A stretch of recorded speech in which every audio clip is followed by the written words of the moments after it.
What is going on, gentlemen? We're 2 minutes late. I didn't set something up right. Hopefully everybody's well. There's already people here. Howdy. Corey, what did you miss? What's happening with Ninja? We'll talk a little bit about that. I didn't get the information I was looking for, but I'll explain that at least in a little bit here. And Ben, Chris, what is Ralted News? Did I spell related wrong? Apparently. You probably wouldn't ask that. What is Ralted News? That's the new Newswire service I'm starting for Paintball. Yep. But without further ado, let's thank the sponsor of this live stream. Oh, my face is off the screen. Oh well. I fixed it and then I restarted OBS. BFPgear.com. They, have been a long time supporter of this channel and lots of other people as well. You know, they were out at the Capital Edge Paintball League this past weekend, had the booth set up, and we're out there helping out players and selling stuff. But they got a lot of brand new stuff. They have these brand new, they're already kind of sold out though. Like I put this in here like 2 days ago and they're like already sold out. But they got this pink one though. The brand new Infamous tanks, and these are those extremely lightweight tanks as well. So we were talking about 6 months ago-ish maybe, the HK Army Alpha tanks that are super light. And these are also, it's hard to say super light because then it gets weird with the hyper light, but they're extremely light. They're very light tanks, probably about 20% lighter than what you're used to. And they also just got these brand new, I was going to say black Profiler 2.0s, but there's other colors in there too. So I like the black ones. And these are an update. So they come with like removable foam and stuff now. So removing the foam is a lot easier. And just an updated style. And they're $100, so that's also good. I kind of like this gray one. I don't know about these colored ones though. I like the gray one. Check out bfpgear.com. There's links in the description. Support them. They support me and all these other paintballers. And use the links in the descriptions too. bfpgear.com. What is that .com from? Gray is nice. Yeah, I like the gray one. I remember having gray profilers. Remember back in the day having gray profilers. Corey? Well then good. We're going to talk about that in a moment here. But, without further ado, let's just jump right over. God, my face is off the screen on this one too. Let's just jump over to our Summit Awards. We talked about the Summit Awards for about a month now, and some of these awards, all of these awards actually that we're going to show are awards that we got to vote on. I should have counted. I didn't really count all the categories now that I'm thinking about it, but there's probably 20 different little categories we're going to go through here. Maybe more than that, maybe like 25 or something like that. And some standouts that we will talk about. We have the Icon of the Year, Justin Rabikoff, which is fair. I think that I wanted this to go to Bridnikov or J-Rab. I think either of those guys are very deserving. Kind of bringing back that Red Legion squad. Not bringing back, but bringing back to prominence or something like that. But then below that, we did get the Offensive Player of the Year with Alexander Bridnikov, who I think is, I don't know, he might be the best player in the league. He's probably my favorite player to watch. He's just, so creative and extraordinarily talented, so it's fun to watch him. TJ Danner, kind of a surprise for Defensive Player of the Year. I know we had Jason Edwards in there. Also had, I believe, Cyrus Gehringer in there. Cyrus ended up winning the Breakout Player of the Year right on the bottom there, so we might as well go to Cyrus. I think Cyrus most likely won this because he had quite a few good visible points. He was visibly played really well. And then Paintball Fit obviously doing extremely well throughout the season, able to win World Cup. And then winning the first event this year in Tampa. Although these votes, this award show happened at that tournament, so it didn't even take that into account. But then we had Dorito Player of the Year, Chris Shear. Chris Shear, last year leaving to Dynasty and going over to Damage, still playing extraordinarily well. And Chris Shear actually won last year as well. So this is 2 times in a row. He's won every single Summit Award for Dorito Player of the Year. So back-to-back is pretty cool. And that's a fan-voted award, too. So it's lots of fans voting on that as well. And then we have J-Rab again with Flex Player of the Year. And that's just that player that, you can kind of put anywhere. They could go be the first guy on the Dorito side. You could have him go to the snake, maybe not off the break, but J-Rab could work his way into the snake as the first snake guy. Also having a very good year last year in that supporting role behind Bridnikov, playing that Snake 2 role. So Justin Rabikoff obviously deserving of Flex Player of the Year. And then we have a breakout team, and this one I thought was kind of obvious. Paintball Fit, their rookie year, being able to win a tournament, and not only a tournament, they win World Cup, the biggest tournament of the year. So I think that's kind of an obvious call. Coach of the Year going to Ryan Brand of X Factor. I had to think a minute there to make sure he did not leave X Factor. And Ryan's a really good coach, but there's, other coaches that won multiple tournaments, or, Casey from Paintball Fit winning a tournament for his rookie year, a rookie pro coaching outing with Paintball Fit. It's also a big deal. Ryan Brandt's been coaching for a long time, though, and definitely one of the smarter coaches in paintball. So it's not like he's, undeserving of it. It's just a little surprising. And then Team of the Year, Paintball Fit again. For the exact same reasons, they won Breakout Team of the Year. And then Game of the Year, Paintball Fit again, when they won that World Cup against Edmonton Impact. And also not really surprising. You expect that, it was easily the biggest game of the year. So it's not, surprising at all. So congratulations, Paintball Fit are on this 3 times just right here. And then they have players winning some of those awards too. Divisional Team of the Year is going to Leverage, which, just kind of makes sense because, Leverage won that pro spot, winning semi-pro last year.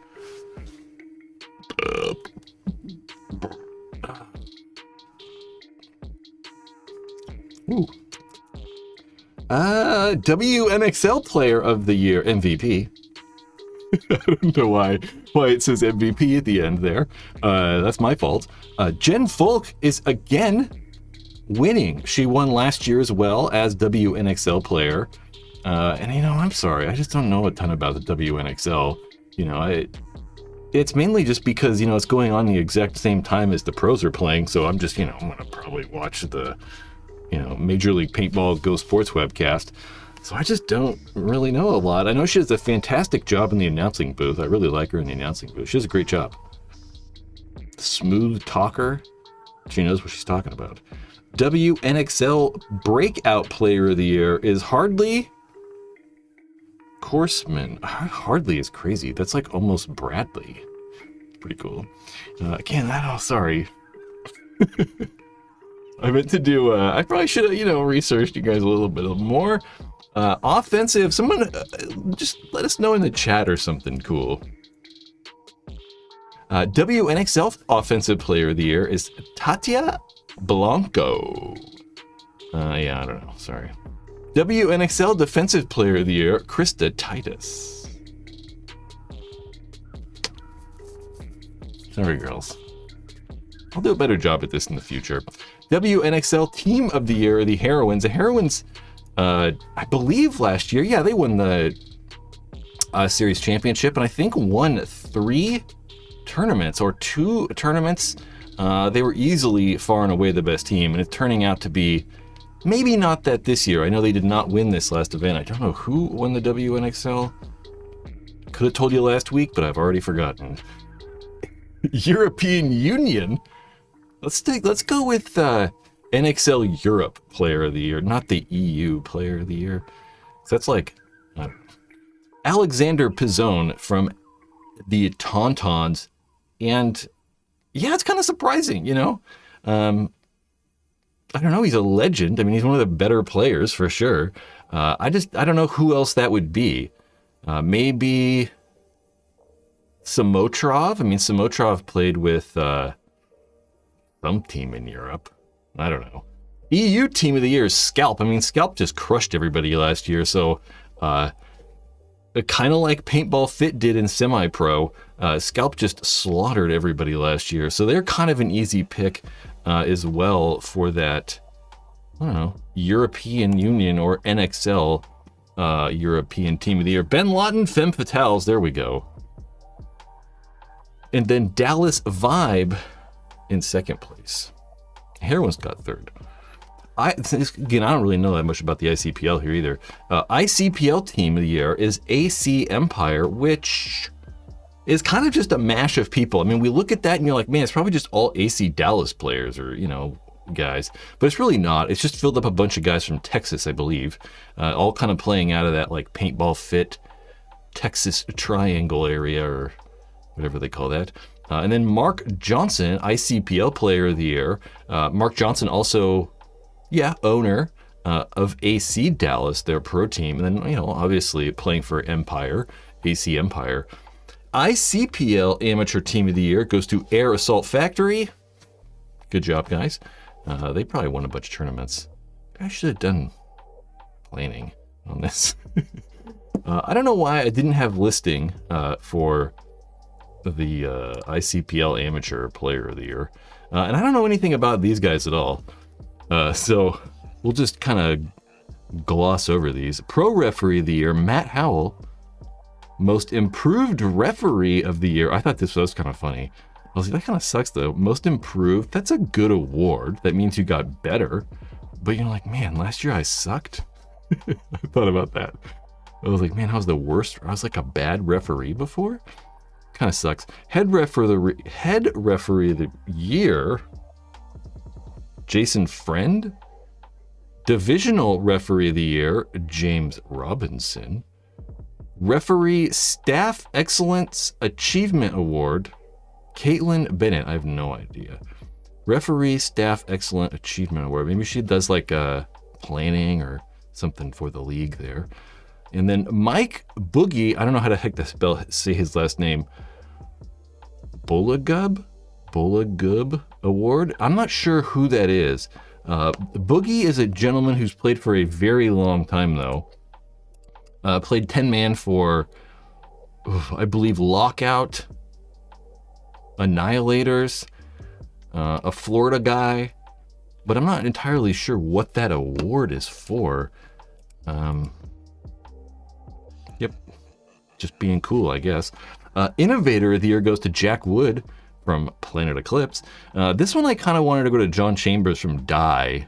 I think that Planet Eclipse, you know, I mean, Jack's a goddamn, you know, paintball designer genius. So it's not like, again, doesn't deserve it, but it's just for the year, you know, and I feel like Planet Eclipse hasn't really, you know, nothing really crazy's happened in the last year.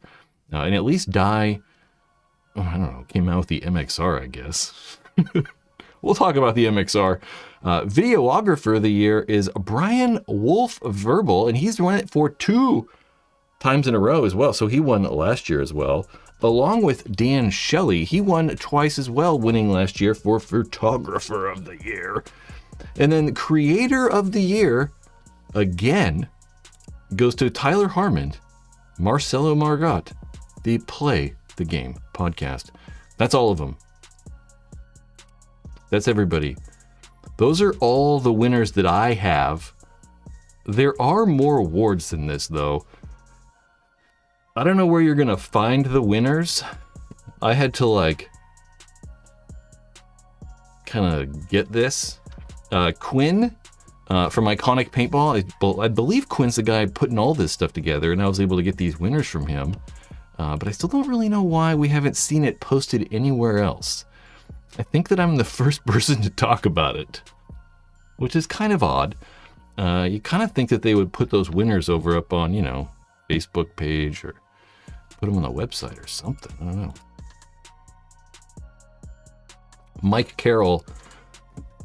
Let's I'm gonna do a tray flip real quick. Was really hoping to see you nominated. It was really cool to see you nominated, Brad. I know, I was kind of taken aback. Like I said, get the pancake campaign going next year. Yeah, I mean, maybe, for sure. I mean, it's just about like getting people to vote, you know, so I don't know how hard anybody pushed. I don't know if Marcelo and Tyler pushed people to vote or not. I don't know.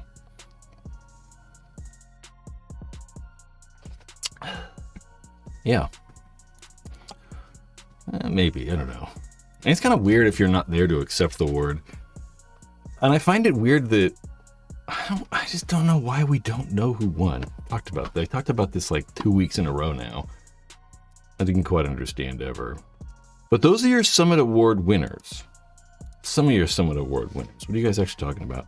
I'm with Mark. Give this live stream a like if you're, hanging out and if you're a paintball fan, or if you're not a paintball fan, give the live stream a little tepperoo. Corey, what'd you miss? Yeah, we'll talk about Ninja. I don't really know what's happening with Ninja, though. I was hoping to have more information by this time right now, but let's check emails really fast. I mean, maybe we did get more information.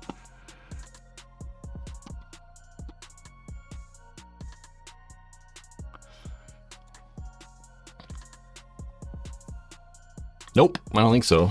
I mean, nothing's in my inbox at all, so I assume nothing came through.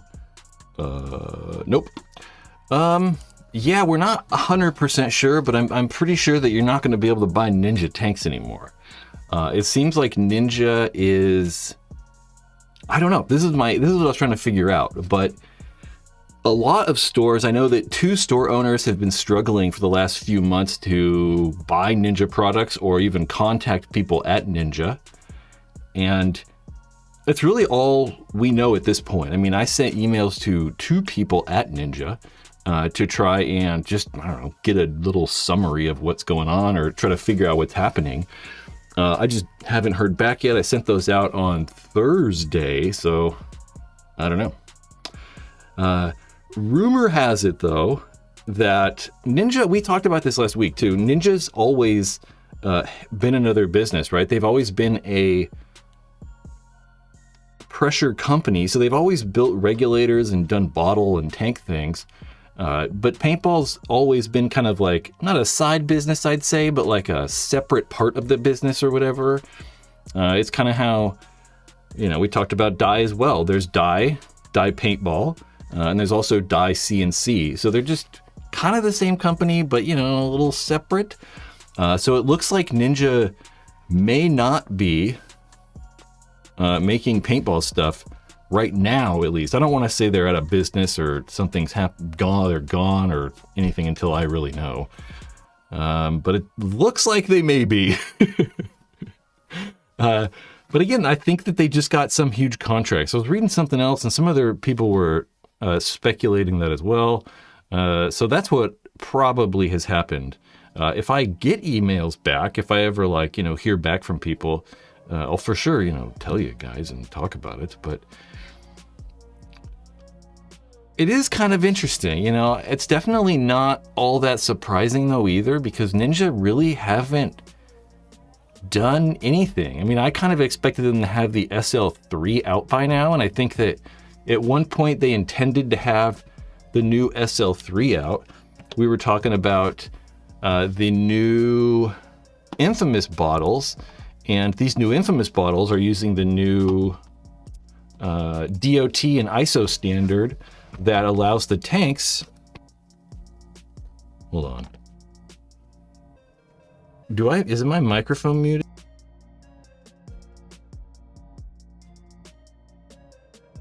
I've been talking for a long time. They're using the new standard that just allows these bottles and the walls to be a bit thinner to make them, quite a bit lighter, like 20% lighter. And I was expecting to see the SL3 from Ninja. But yeah, we have not. And it is kind of disappointing because there is no good, inexpensive tank rig right now. They're all Powerhouse rigs, which are very good, but you can't go pick a Powerhouse rig up for $60. You gotta spend like $200, like $120 or whatever it is.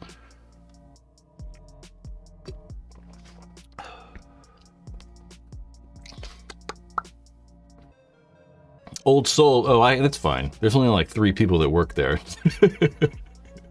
It's like, I know the main sales rep and then their main like engineer guy, and they would have told me 100%. It's not like, they didn't want to tell me.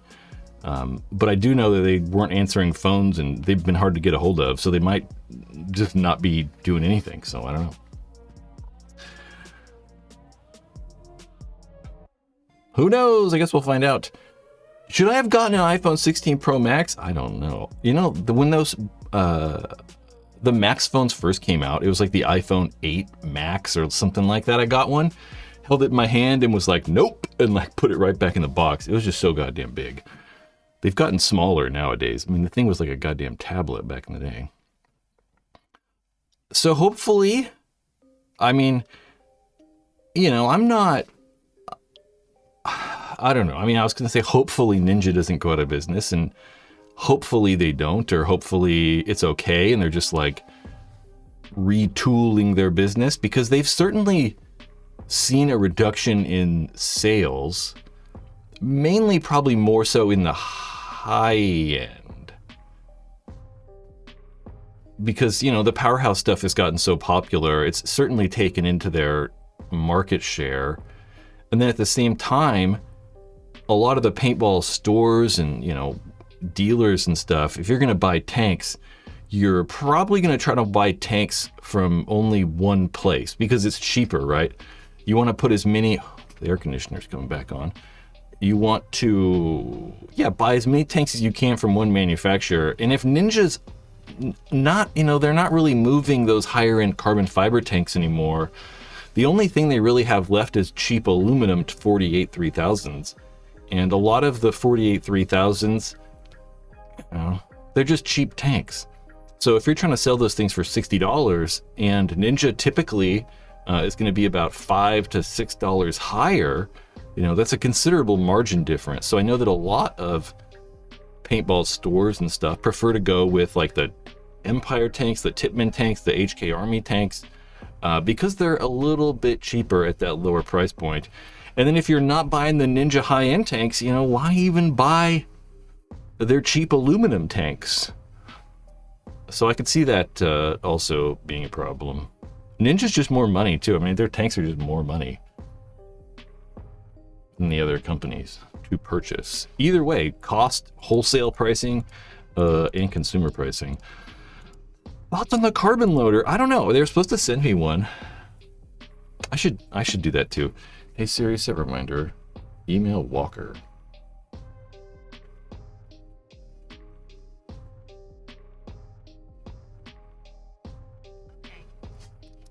Got it finally. We'll email Walker. Yeah, I asked for one last year, I think. And then they were all excited. He's like, yeah, I'll send you one. I'll just follow up and see what's going on. So who knows about Ninja? I was gonna say it sucks to see them like go, if they go away, because Ninja's kind of been a staple for a while now. But I don't know what would happen. I don't know if they're worth... I don't know about companies purchasing them or how that would work, because I don't know if they're worth it. Like if you purchased Ninja, like if I purchased Ninja, what would I do? I'm not going to probably get all the machines and all the stuff. I might get like some product, and then I might get like, the intellectual property and all the branding and all that stuff. So I'm not going to buy it because I can't make rigs. So it would have to be somebody who's capable of manufacturing tanks like Powerhouse or infamous Powerhouse. HK could buy them for some reason. But the H2, the Aerolite Pro 2 for sure is. I've got one somewhere around here. I don't like it. Not really liked that thing. It like I don't know. Mine's weird. It like, I don't know. Mine's messed up. I don't know what's wrong with mine. Every time I screw it onto any ASA, it breaks the O-ring. So it's like the gun, it has to have like a specific ASA or it'll break the freaking O-ring on the thing. We're just kind of annoying. So I don't know what's happening with Ninja. Hopefully they don't implode. But we do have good options. So it's not like, you know, Ninja's leaving 5 years ago and all the tanks sucked. We definitely have Powerhouse, which is a extremely good option. What's going on, Mark? That's a fucking double agent. What do you mean? Secret Asian man. I don't know what the hell's going on with Exalt, personally. I don't really know. I mean, Exalt hasn't really, like, made anything or done anything in a very long time. Fucking paintball companies. This happened. This is not too exciting, but some of you guys might find this kind of interesting. Dye is kind of releasing, well, not kind of, they're definitely releasing an MXR free factory upgrade kit that's coming with 4 things. I was going to say that there was shipping. There's no shipping. So if you're in the United States, I would, oh man, I meant to put the link to like the upgrade thingy if you actually,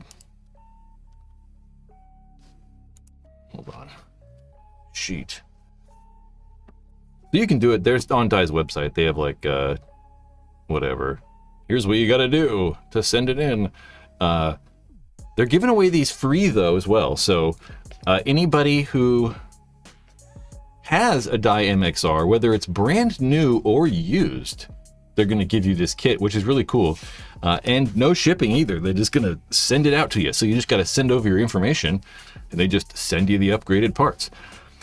But what are those parts? So there's the breech sleeve, and they're doing 2 things with the breech sleeve. They've recommended downsizing an O-ring size to, I think, a 16 for that breech sleeve, kind of baldy tent system. But they've also changed the angle that O-ring sits at. It sits kind of at an angle. They've made it a little bit more aggressive, so it pushes the ball back toward the bolt a little bit more. So there's no like space in between, I don't know, the baldy tent and the bolt. It kind of like seats in there well. The Gen 2 bolt tip is also different. There's actually, you can kind of maybe see it. There are those nubbins on the bolt tip right there that kind of stick in. That's going to also help prevent roll back and then reduce all your problems. They've changed the body O-ring. One of the issues with the MXR is that, like a lot of the newer guns, they have the top board. So they have the board on the body and the frame connects to it. Frame connects to the body and there's the board right here. So the body, board in the middle, and you know, if that board moves around, it can get a little weird for a lot of reasons. It depends on the gun. But for the MXR, that's where the micro switch is at. So with that board shifting around, it can cause like weird problems. So they made the O-ring fatter on there. And I think that it was a metric 1x3 previously. And it's either I assume it's going with a 1.5x3. So they made it a little bit fatter and a little bit harder just to kind of hold and sandwich that board in place. And then also the springs. The springs, it's funny, the Planet Eclipse CS1, when that came out, it also had this problem. That when you put the battery in on those battery spring clips right there, those batteries, the spring is just not tight enough. So it works perfectly fine when you're just standing there. But if you like really like jostle the gun really fast, it can actually cause the batteries to move down and then like, you know, lose connection and the whole gun turns off. You're not getting that now. I meant to go back. What am I doing? Media. Some of these you might already have though. So some of these upgrades have been in guns for a while. I know that they've been adding that Gen 2 bolt tip. The battery springs have been going in guns for a few months now. I assume that body O-ring is. I'm not 100% sure on the breech sleeve, but I know that bolt tip and battery spring have been going into guns. So it's not like they just came out with these. They've kind of been slowly rolling them out. But now they just want to make sure that if you have an MXR, that you can actually get all those parts to make it work. And yeah, to make it work, it is kind of unfortunate that they're shipping guns with problems. I mean, they've had all the new guns. You know, they released the DSR, and they came out with the Ironman Pro Kit to make it work better because some of them had regulator problems. They had the DLS that came out, and they had an upgrade kit for that to make it work. And then now the MXR, and there's an upgrade kit to make that work. That kind of sucks, but at least they're taking care of it. You know, at least they're not like making you buy parts or anything crazy.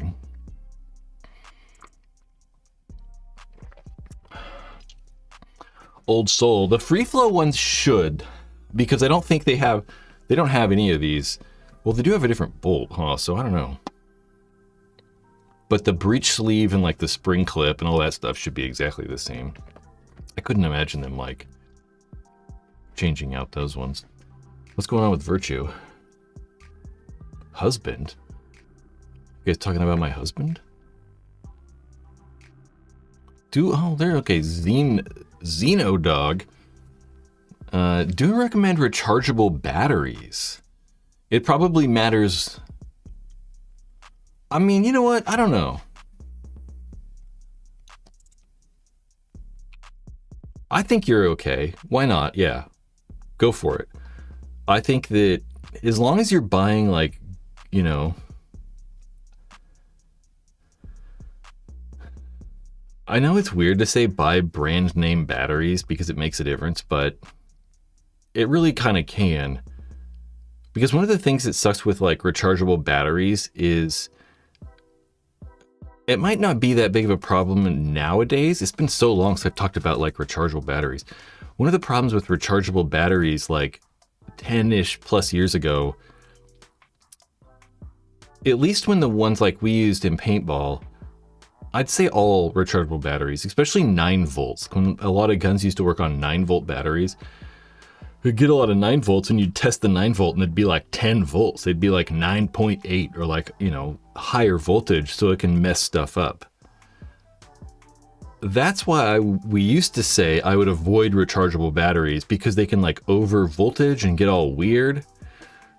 But, you know, I don't know. I think nowadays manufacturing and everything's made so much better on battery side and on gun side that it's probably not a big deal. I know that Planet Eclipse has talked about this, and I don't know exactly what they recommend. But I would buy name brand. Mark's like Energizer or Duracell, a 4-pack. I don't know. But I think name brand is good. It's going to be more expensive, but I don't know, maybe you have some sort of like reassurance that it's going to be better. You know, don't just go buy literally the cheapest ones you can buy on Amazon. One of the problems too with rechargeable batteries is that like the voltage like just drops off. So like with like regular non-rechargeable batteries, you can like the voltage like steadily drops, but on like rechargeables it like goes down, it's like, and then it like just falls off right away too. So like in hoppers, you'll notice that like hoppers will just kind of stop working with some rechargeables, whereas you're using just regular alkaline batteries or whatever, they kind of like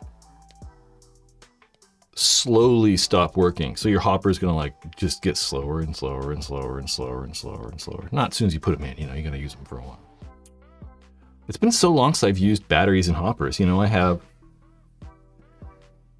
I've been using that Spire 3 for so long now. I've had it for years.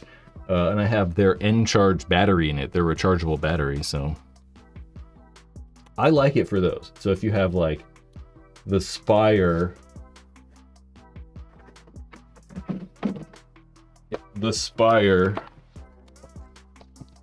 battery,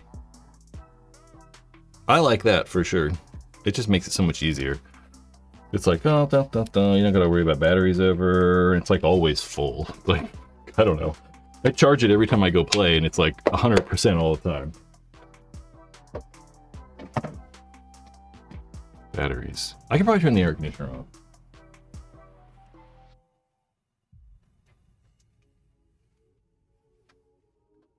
It's hot as shit today. It was 80 degrees outside today. Fun. Brad mentioned that my teammate went to use one of the pale blue batteries and it didn't work. I don't know. The carbon loader looks like it has a lithium ion or LiPo in it for recharging. That I don't know, does it? LiPo is kind of sketchy though. We don't need LiPo batteries. There's no need for that. I mean, just like, you know, the one in my Spire, I mean, it's just a lithium ion battery and it probably gets like 20,000 shots or cycles or some nonsense. So it's like, you don't really need, like, you don't even need a quarter of that.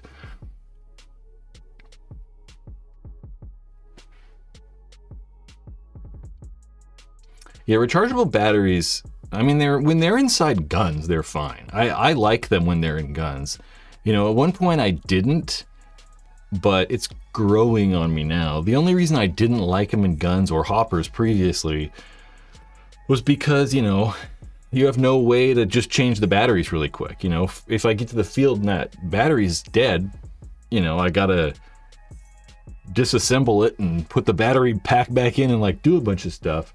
Whereas if I just had, you know, regular AA batteries, I could just, you know, have a backup pair of batteries to plop in there really fast. Same with hoppers, you know. Oh yeah, Forces do use LiPo. That's right, Delmont. Right?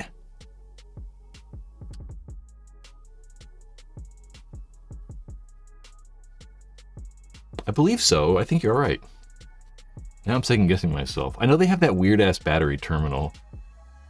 I think about LiPo batteries, and they can do both. It's been so long since I've like talked about batteries in a Force. Or do they have the option to do AA's and rechargeable? Probably not LiPo and lithium rechargeable, right? That's what I first thought of. I was like, lithium and LiPo? Or can they do lithium, LiPo, and alkaline or whatever?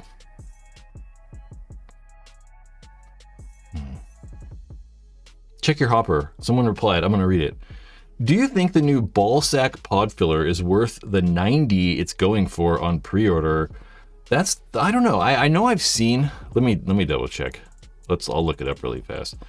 I know that I just might not know the name of the thing I'm thinking of. I just probably didn't know the name of it. I want to double check. I don't know. I'm not sure. Let's, where can I like find one at? Let's just put it on. We'll just, open this. I don't know. So this Dilio,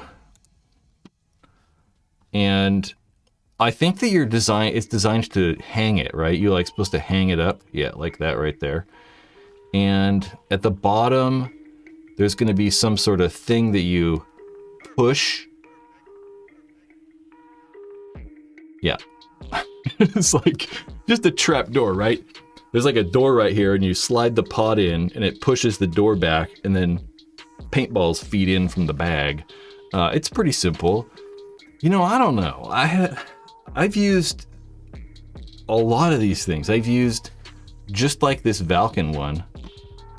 Where's my mouse? I've used this Valken one. I've used something similar to this Valken one. I've also used one that's kind of the same. I also have used one that's like a little bigger than the Valken one.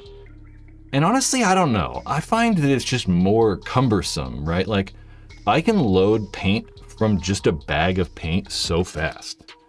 Like, I just tear a hole in the bag and I can just do I can load pods like so fast like that. And I've always found these pod fillers, they're just a little awkward. You have to like perfectly put it in there. Then it comes out and you're like, okay, I don't know if that was faster or not. To me, it doesn't seem any like that much better. So I've never really liked them. I think that, maybe just a pod caddy, having a caddy is easier. But I've always found it kind of weird. Yep. But all. That's my thoughts. I've seen another one too. There's another one that's kind of like, looks like a laundry basket. Then there's another one that's like a smaller laundry basket. I think that, didn't Exalt make one? Or no, I'm thinking of the Exalt pod bag or something like that.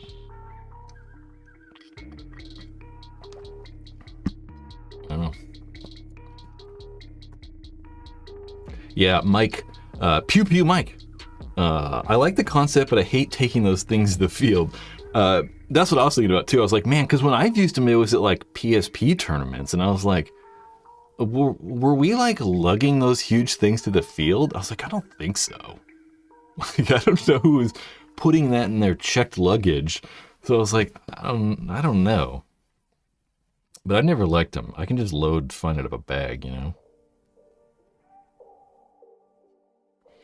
You should just pay. Yeah, instead of $90, Mike says, should just spend the $90 for a mini pit crew to fill them all for you. That's what I think. You should just pay someone $100 to just do it. That's funny. It's probably a better idea. You know what I'm saying? What else do I have on my list of nonsense to talk about? If you are... Oh, you know what? Damn it. Oh well, we'll not talk about that. We'll save that next time. I'm not ready for it.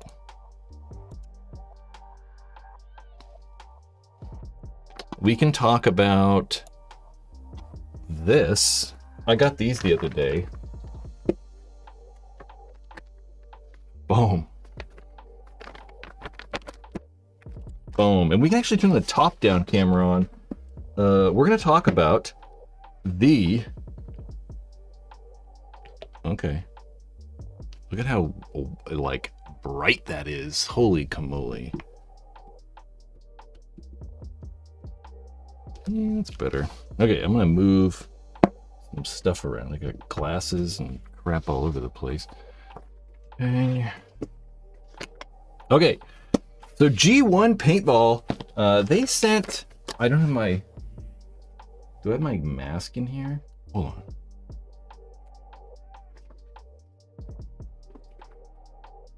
Nope, not that one.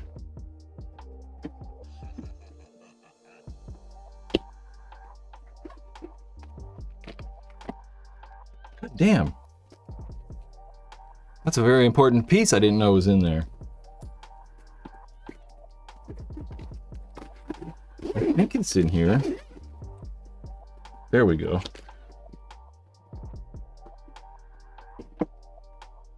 So a while ago, I started wearing these things. This is the G1 beanie. And I've really liked these mainly because, you know, it's so goddamn hot here that I like to have, you know, these lightweight kind of head things. And it still has a little bit of fore protection. And I told them to send me these. The G1 Performance Foam Kit. And it's just replaceable foam for really any paintball mask you want. They are $25, and you can kind of see on the screen above me there, they hooked it up with a promo code. So if you want to buy yourself a foam kit, or one of those beanies, this one right here, you can use that promo code and get yourself 10% off. But what is this thing? So I have two Proflex frames here. I have installed the foam on one, and the other one has, like, you know, normal Proflex foam. So this is the standard foam. You can kind of see, you know, it's just, you know, regular goggle foam. This is a used mask. This is from my mask. So it's not like, I mean, it is in good condition, but it's not like, you know, brand new. And the one thing that I have thought about, the one thing I thought about right away was I wear my masks really high on my head. I tend to, like, I don't know. It's just like I'll wear them like this, right? So like it's so high on my head. And I think it's because when I wear them lower, especially with the Proflex, it just like sits right on my nose and I just can't breathe as well. So what G1 have done to solve said problem is kind of cut out, whoop, that's not the right screen. Not cut out, but design the foam a little bit different. So see how like bunchy it is right here on like the normal foam? There's just a shitload of foam right there. This thing, barely any foam. Really, I think for two main reasons. You see how like fat the regular foam is? It's just so wide, which, I don't know, good and bad, I guess. This is just not as wide, so you're not getting that crazy width that's kind of unrealistic. But then there's this perfect notch cut out for your nose.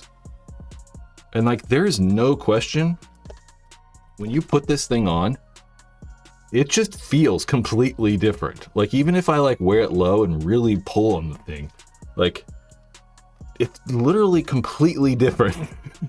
just because they cut out that little piece of foam. I really didn't, I don't know, I totally did not expect it to actually make a difference, but it completely does. And these are 3-layer foam. So where the Proflex is just like the same foam the whole way around, just soft, squishy foam.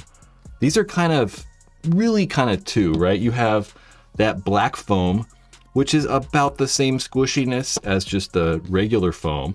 But then there's this gray stuff that's thicker, and a lot of the manufacturers are doing that now. It kind of gives it comfort, but also is a little more rigid, so it makes the masks kind of feel like they're in place a little bit more. They say 3 because there's really like a thin layer on the top here also that has just a nicer texture, right? You can see it's quite a bit smoother than that inside foam. So there's like that layer on the outside. And they come like that.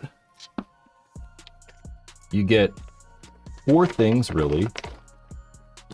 You get your bottom, top foam, and then kind of these optional pieces. You know, the stock foam does have it on the sides there, so you could put, you know, and glue, not glue, but you could use the adhesive that's already on the back of there to put those on there. I think for a lot of people, not having that side foam's cool, because if you wear glasses or something like that, that foam can get in the way. A lot of people would just cut a little slit right where their glasses go, which might work too. It might kind of help hold them in place. These also are vented, so there's those perforations on there, but you can't see through them because the tape's on the back, but it is perforated. And it is adhesive on there already, so you don't have to like apply glue or anything crazy. But if you do use one of those, I would take this foam off and then use rubbing alcohol or something to really clean there. Maybe get like an X-Acto knife to clean off, because they glue these bad boys on there. And you're gonna want these to be like as clean as possible on that plastic when you go to stick foam on. These are cool for all you Proflex crazy people. You know, Proflex has quickly become one of the more popular masks again. So if you're really into the Proflex and need foam, get some,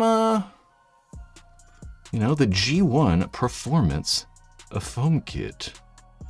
And you can put it on anything, really. It doesn't have to just be a Proflex. It's just that this is designed for Proflex. I assume if you have a profiler or a grill or really any mask, you could use that. Boom! G1, I really like their stuff. You know, it's like this head, like their beanie things. I really didn't intend to like it so much, but they're just made really well and they're quality products, so. G1 Paintball, and they're priced well too. It's not like $50 or anything crazy. I don't know what the stock foam is, but it's probably like 20 bucks, so it's not too crazy. G1 Paintball. Use that promo code. Oh, not that one. Use that one. Right there at the top. PBRML10 for 10% off your foam kit. I actually have some more of these too.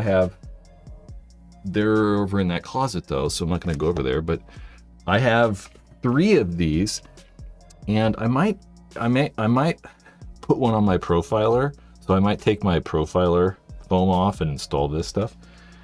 And I'm going to give away at least 2 of them next live stream. So if you are a pro level member on this YouTube channel, any pro members, you'll have an opportunity to win yourself a pro memberships are $10, and you get like you get stuff. You get early access to new videos. You get exclusive member only videos. Like there's a couple on there now. There's a really good one on there right now, like a really good one. It was supposed to be for the channel, but it's not. Cheap merch. There's actually an even bigger discount code in the like members community post area.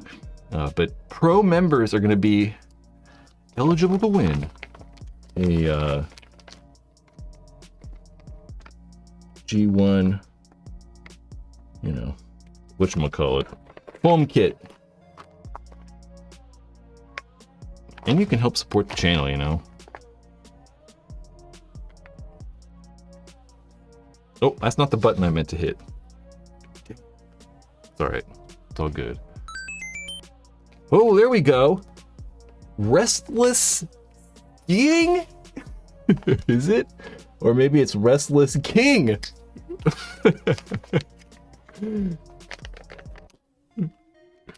Pro member level ship. Pro level membership. Gave out some other stuff last week. There's also some other stuff in there I'm going to give away. So I think probably every other live stream, I'll just keep giving away giving away stuff until I've ran out of stuff to give away. Thank you. Okay, that's foam kit. Chris Martin, foam kit's great. Not quite as good as OG, but way better than the new foam. Is it? No, it's better than the old foam. It's definitely better than any Proflex foam ever. Faux show. I don't know what's definitely. It's funny, all the old Proflex, you can tell when someone has a really old Proflex, they take their mask off and their face is all black. Because the foam's all coming off. I don't know, I just remember basic that's true. Maybe the old foam was better quality back in the day, but it was just always just foam, right? It wasn't anything special. The newer foam on masks is, that 3-layer stuff and whatever. Denzel Patterson. That pro membership. Guys, what I would do is if you are a pro member. What the hell was I doing? Let's just click that again. Oh, it's already open still. I would go over here and go here. And there is this video you can watch. The controversy that built a paintball dynasty. Go watch that video. It's pretty good. It was supposed to be on the main channel for everybody, but it didn't work out that way. Freaking members are awesome. And, damn, I hit the wrong button again. I tried to do a live stream. I did a live stream last week for members. It was, kind of weird. I was trying to work at the same time. It's kind of difficult. Riley, may I ask how much weight you have lost? Oh, my picture? Because you look a lot different in your picture on the website. Picture on the website. Which website? Or maybe the channel? I'm just curious which website you saw my picture. Was it the... Mark thinks it's funny, so do I. I'm just curious where my picture is on my website. I mean, it's possible I put it up there somewhere. I'm just curious where it's at. I don't know. I weighed this much in high school. Yeah, I weighed this much in high school. I weighed about 200 pounds in high school. And then I weighed up. Ow! Just flexed the crap out of my pec. I weighed 200 pounds in high school, and then, got down to about 180. It's probably the lightest I've weighed. Now I'm back up to a good, healthy 210. That picture's totally fake. It's not real. It's called Fat Brad. It might just be. I use it for profile pictures all over. So it's like the profile picture on Facebook and stuff. It's just funny. It's just funny. I haven't lost any weight. I do need to lose a little bit of weight. I'm technically overweight, which is fucking weird. You know what's crazy? Is like our standards of fat people have like changed so much. It's crazy. Like, remember when everyone thought Bill Clinton was fat? People used to make fun of Bill Clinton because he was fat. And he was like 20 pounds overweight. It's just crazy. You watch like old movies and they're like making fun of a fat guy and you're like, that's a fat guy? You're like, I don't even think that guy's fat. Like, what are you talking about? Like, he's a fat guy. And it's like, man, like movies from the 80s and stuff. And you're like, that guy's 6 foot and he weighs like 205. That's a fat guy? Now it's like 6 foot 350. It's like, stuff has changed.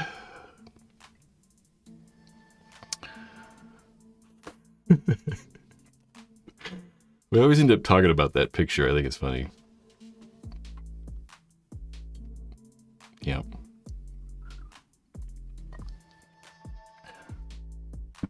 Brad, do a logo outline of Fat Brad and sell stickers. Mark's gonna be my new merch director. You know what I really need to do? What I really need to do is get you guys to buy all these goddamn headbands. Oh, this stupid dye MXR thing's still there.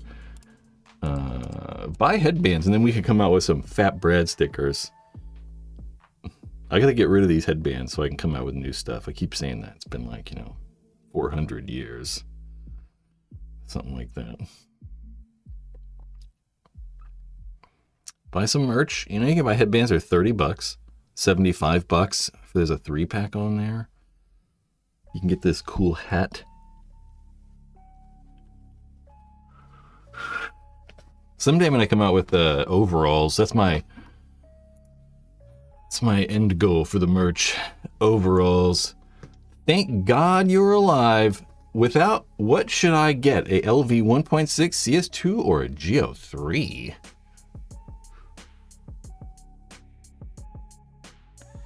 Geo 4? I'd say CS2.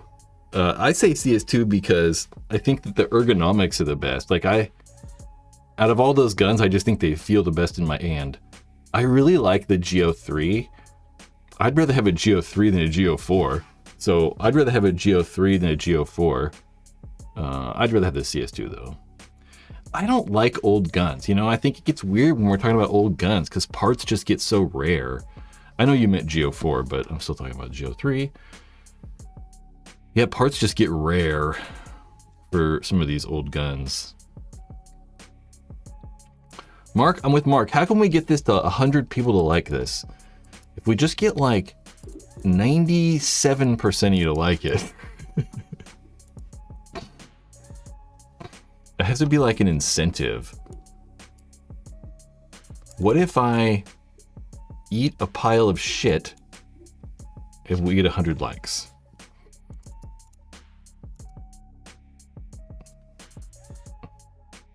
Maybe. Think about it. That fucking dog. I haven't heard him for a while.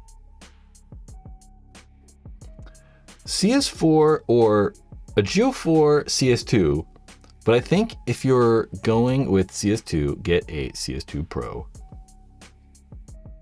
Why? There's really no difference. They just look different, right? Come on. We're at 58. 42 more. Eating a paintball is always pretty amusing to watch. I'm not gonna eat a paintball. I'm eating a pile of shit. Although I gotta find it. I don't really have any. Riley, you got some? This dog. What else is on my list of stuff to talk about? That's actually all. I do have some stuff, but I wasn't really ready. So we're going to have to save that. And those aren't like pressing news announcements or anything crazy. So Mason wants to know the best marker I've ever used.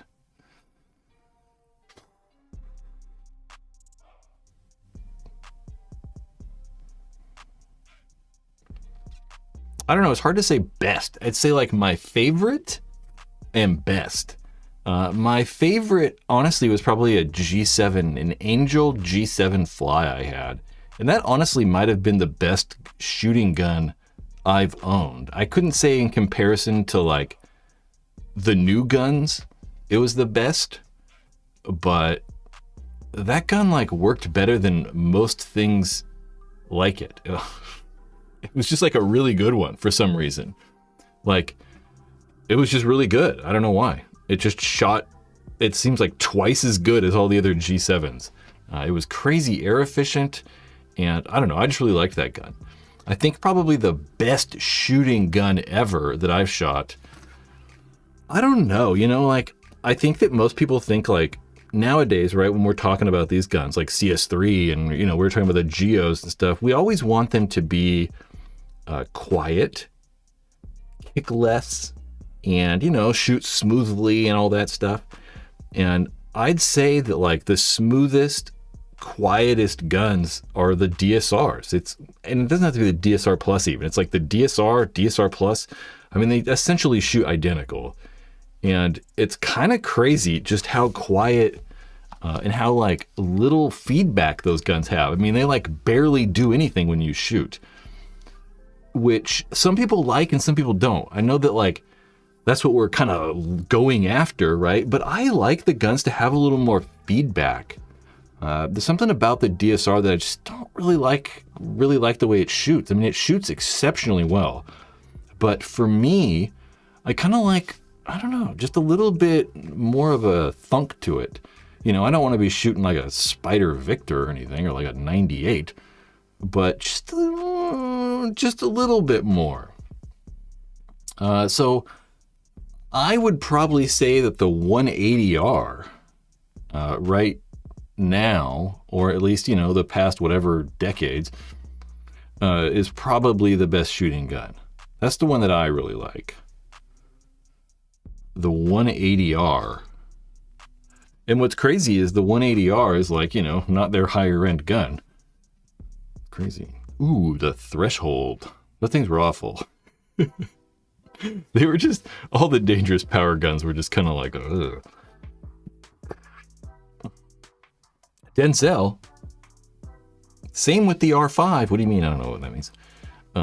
You traded your R5 for a reptile? That's crazy.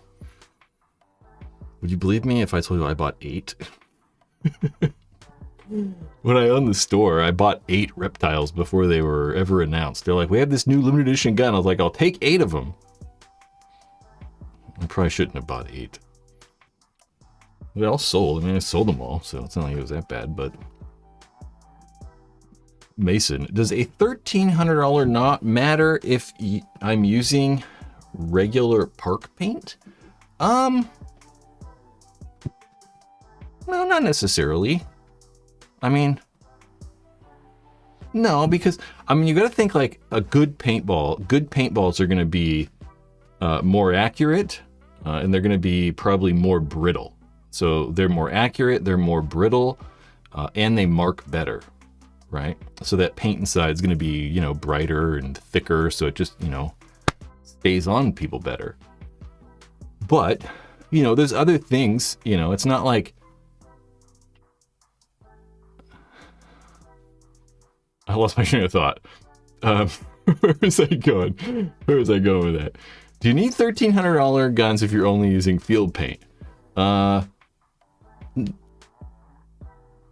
it. I'm so lost right now. I'm like losing my mind. Does a $1,300 gun not matter if I'm using park paint? Okay, so high-end guns.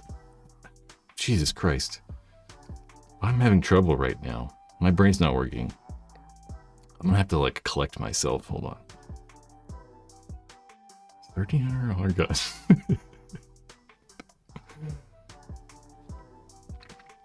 Yeah, I mean, you can kind of whatever you want, right? It doesn't really matter. Because you're still going to benefit. I don't know, dude. Well, the hard part for me is that, like, dude, I don't think there's really a reason for high-end guns. I think that, you know, the Etha 3 is $500 and it's, you know, a third of the price, a quarter of the price of Planet Eclipse's highest end gun. And I don't know what you're getting really for the CS3 anyway. I mean, sure, it's, you know, it's all aluminum. You can put a mechanical frame on there. The eye system's better. You know, you get the OLED board. Yep. It's just like better. It's definitely a better gun, but you're not getting any performance benefit out of it, right? So even if you're using like field paint or whatever paint, it's not like, you know, one gun is going to shoot dramatically different. So using a high-end gun with field paint, you're still going to like benefit all the things from a high-end gun, no matter what paint you're shooting, right? If you're using extremely, extremely fragile tournament paint like your pro, and you're putting the paint on ice so it gets really, really cold, that's when you're probably going to benefit, though, from a higher-end gun.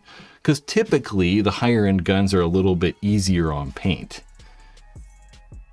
So it's hard to say, do you need a high-end gun if you're only shooting rental, or not rental paint, if you're only shooting, like, you know, field paint, because you're still going to benefit from those higher-end features, you know?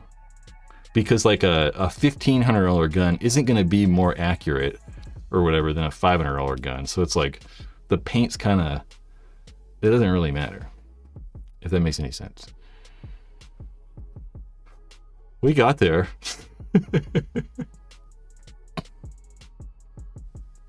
Weekend Warrior Garage. Old Soul, it's so funny. You're talking to each other. Okay, well, I won't interrupt you guys. What would you recommend for air tanks that are around $200? You know, I don't know right now.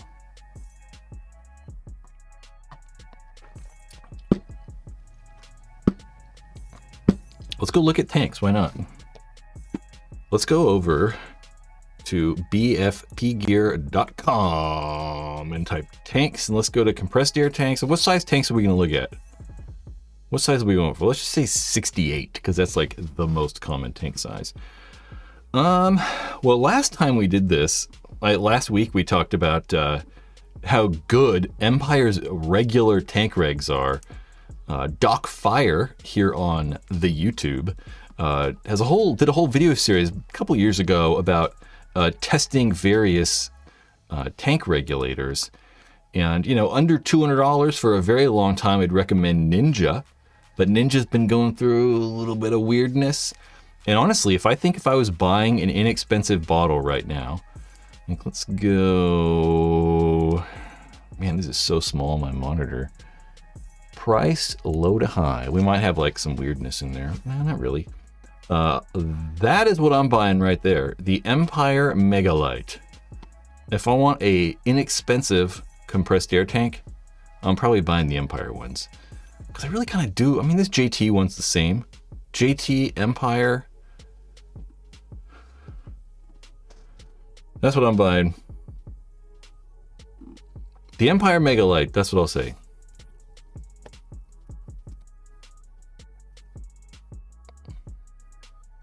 Gang leader, Mark, what's up, baby? Been working on my camera TikTok presence. I'm ready for contents. What's that mean? Oh, I get it. Okay, I mean, you know what? Let me pull something up. I want to film these at the field. I know that, Chris and Mark, for sure, you guys had told me. I mean, everyone would help me, really. Let me, there are some, like, weird, I gotta find them, though. Yeah, there's a bunch of, like, weird things I want to film at the field. Like, a bunch of, like, little, I don't want to call them, like, I don't even know what to call them, right? Because they're, like, vertical video, short format vertical videos. I don't know what to call them. I'm like, YouTube shorts, reels, they TikToks, they're like all the same thing. So, short video, vertical videos. that I definitely have I have a lot of them that I want to film that I think would be kind of funny. They're all jokes. One of the things I really want to do is get like fake butt cheeks. You know, you can get those like big fake asses. Like, do they even have those on Amazon? Can we just like go to Amazon?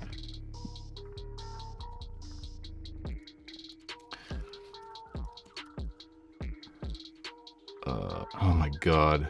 What is this bullshit? Why are you making me do this? X? Is that an X? X? Okay. Nonsense. What if I type like fake butt? Yes! This is what I want. I want to get one of these, and I want to play in this.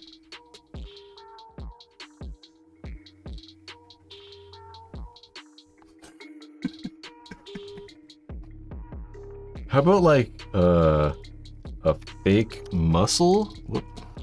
Jesus, fake muscle suit? Yeah, but these are like weird. I just think it'd be so funny.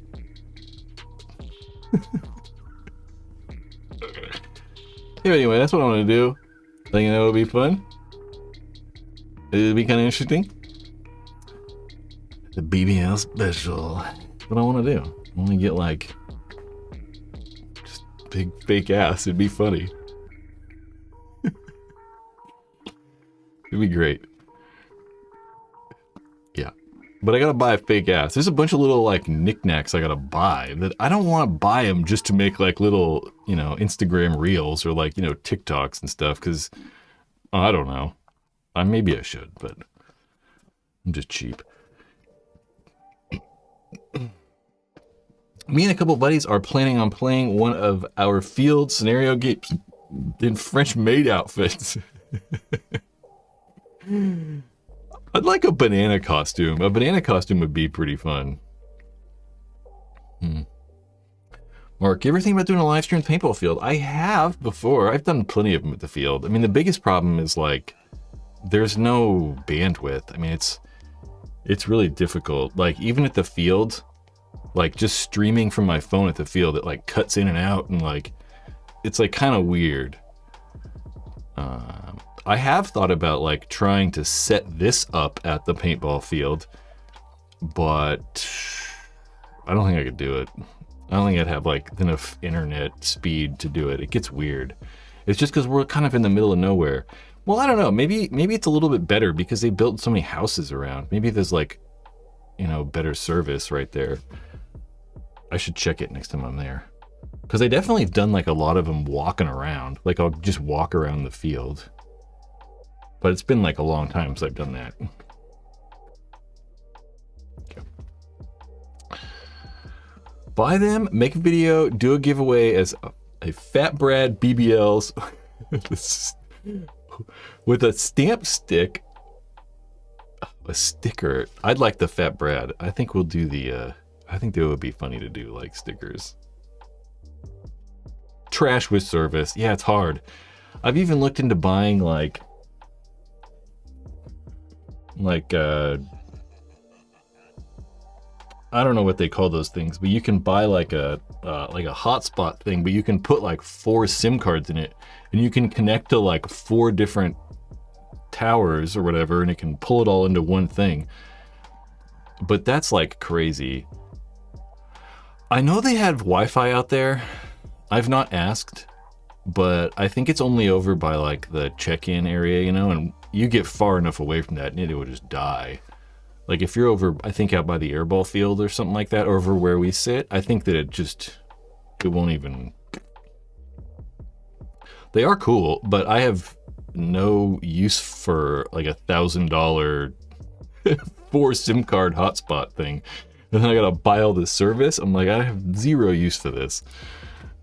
If it was like cheap and easy, it'd be different, but I just, yeah.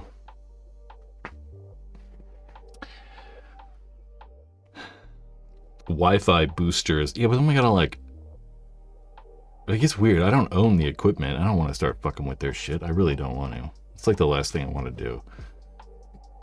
I'll get banned from the field because I made the whole business shut down. I'm like, oh, sorry, power outage.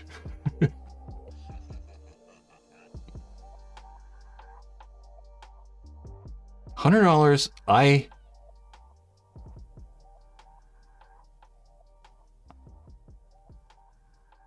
It just made me think about Cat 6 cable, or Cat 5e probably is what I had. I probably didn't have 6. I used to have like, oh my God, so much Ethernet cable, like a full spool, like 1,000 feet or some crazy spool of Ethernet cable. I have no idea where that's at. I don't have that anymore. I don't think so. I'm like trying to think about where the places it would be.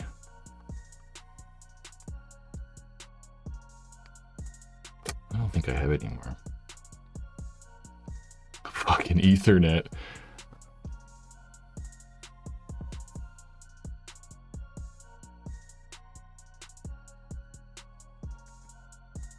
I don't know. I'll ask next time I'm out there, and I'll just figure it out. I'll just ask. Skynet. You know, I used Starlink once. My friend of mine has it.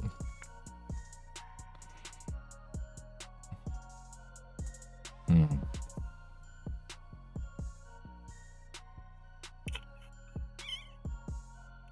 don't know. Thinking. Denzel, I do the streams for a tournament series near me, and it's literally on a farm, and I run 6 cameras. How do you, what do you guys do for internet? I think you said Cat 5. Yeah, you said Cat 6 cable. I know, I thought about like even if I can plug into Ethernet, there's a bunch of things I could do. Like I can like I don't know, there's a bunch of shit I could do if I have fucking Ethernet. I mean, there's no problem if I have Ethernet. I could like, I haven't looked into that stuff in so long that like I could probably plug like an extender, a Wi-Fi extender into the Ethernet, right? I could just have an Ethernet cable and then take have an extender. I don't know. Because normally when I've done them there, I'm always walking around. I'm like, you know, walking and talking, and at that I can't use. I can't have a cable. I can't be connected to anything. But if I like sat down, it'd be totally different. Anyway, South was still there, but they had a North Humble back in the day. What does that mean?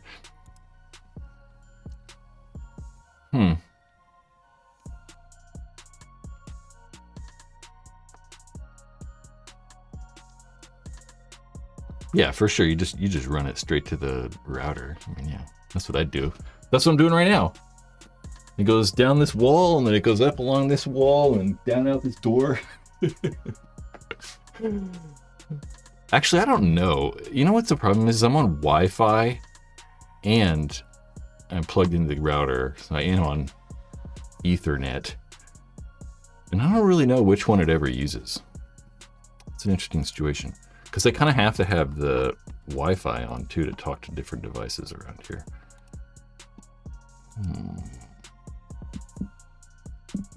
Kyle John, how often are you playing paintball nowadays? I didn't play that. I haven't played that much in like I haven't played in probably like 5 months. But before that, I was probably playing like every other weekend. I don't know why. I've just been other stuff I wanted to do on the weekends these past couple of months. But, you know, I'm going to start going back out to the field in the summer. I like going out there in the summer, so I'll be out there again soon. I was out the field last weekend. Not yesterday, but like the past one. Yeah, I assumed it would always hardwire at first. It's always going to like default to that like more stable connection or whatever. Anyway, it's not like it matters. I don't really... I mean, you know, the latency's a little better, but it's only like, you know, the router's only like 100 feet away. No, not 100. I don't know.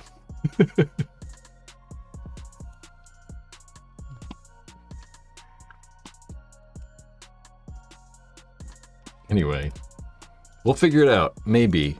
I'm not even probably going to do this.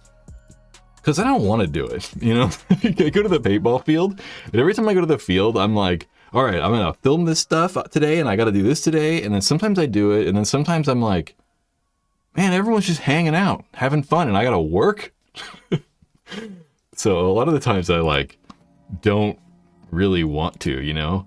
I just want to, like, hang out and, like, have fun. But, you know, it's kind of my job, too, a little bit, but, you know. Not so much live streams, the paintball field.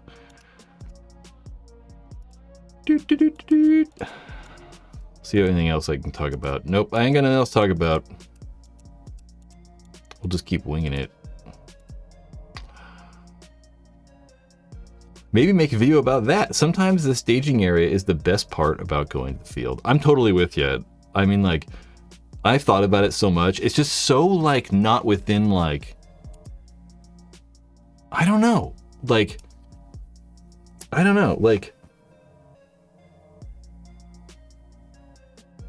not sure.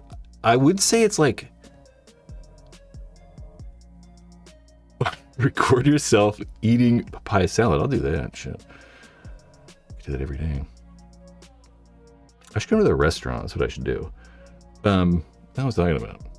Oh, yeah, I don't know. It's like, I look at like some of the like other like paintball YouTubers or people that make videos, and like there's a lot of people doing like vlog content and stuff like that, and like it's just kind of weird. It's like outside of my personality a little bit, you know? Like I don't think about that stuff, you know? I don't think about like posting stuff on, you know, Instagram or like, you know, doing stories and shit. Like I just totally don't think about that stuff. It's totally like not in my like realm of experience and a being. I just don't even know. I just like, I've tried before, but I just don't. I don't know. And filming at the field like that, it's just like a different style of stuff, but I don't know. And I'm always like, is these people okay with being filmed? And like, I don't know. It's just so outside of who I like, the style of who I am. It's weird for me. And the plus the channel I've gotten, like, you know, there's all these more history style videos, and I want to try to stay with like better quality. But it would for sure be a thing I could do for members, like member only videos, like gameplay stuff mixed with like dicking around in the staging area or whatever.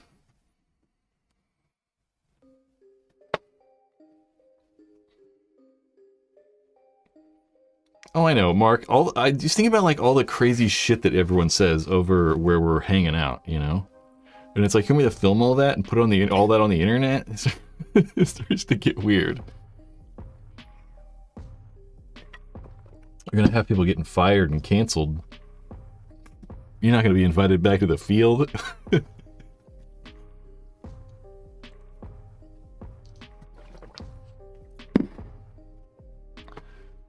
I mean, we have fun, but it's just like, you know, it's like we're hanging out in 1995 again, you know, letting it rip over there. And that's what's fun about it.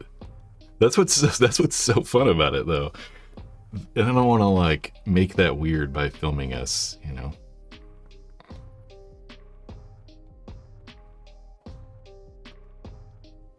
It is funny, though. I had DeFort come out and film one day and, like, film all day, and it was pretty fun.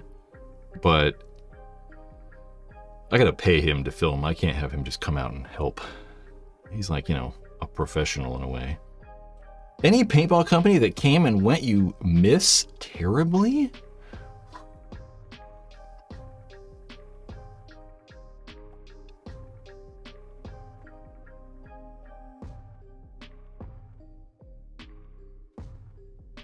I don't know. You know, I'm thinking about Angel, Some Brains, aka.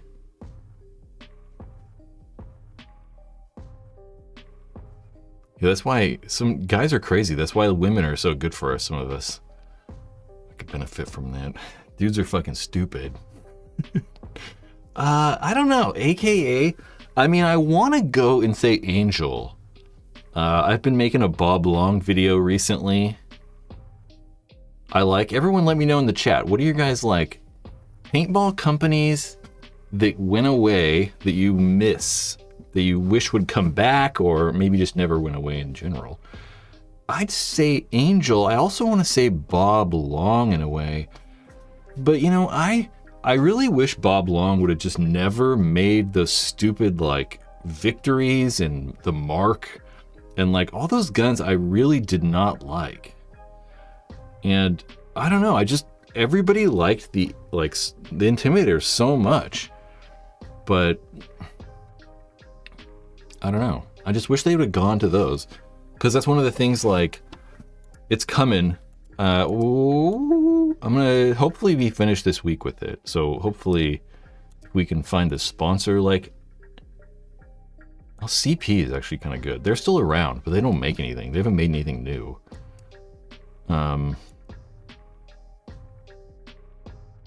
Yeah, hopefully very soon.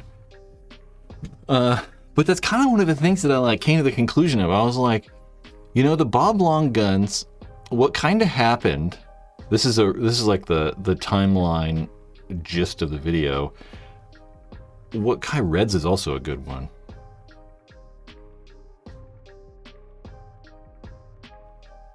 Without the fuckery, what happened? Did something happen? I don't even remember. So Bob Long's timeline, it's kind of like, you know, paintball guns were kind of cool. There was the LCD, there was the Shocker, like 99-ish, 2000. Oh, NXC's a good one. They're technically in business, but not really. Real NXC would be cool. Reds.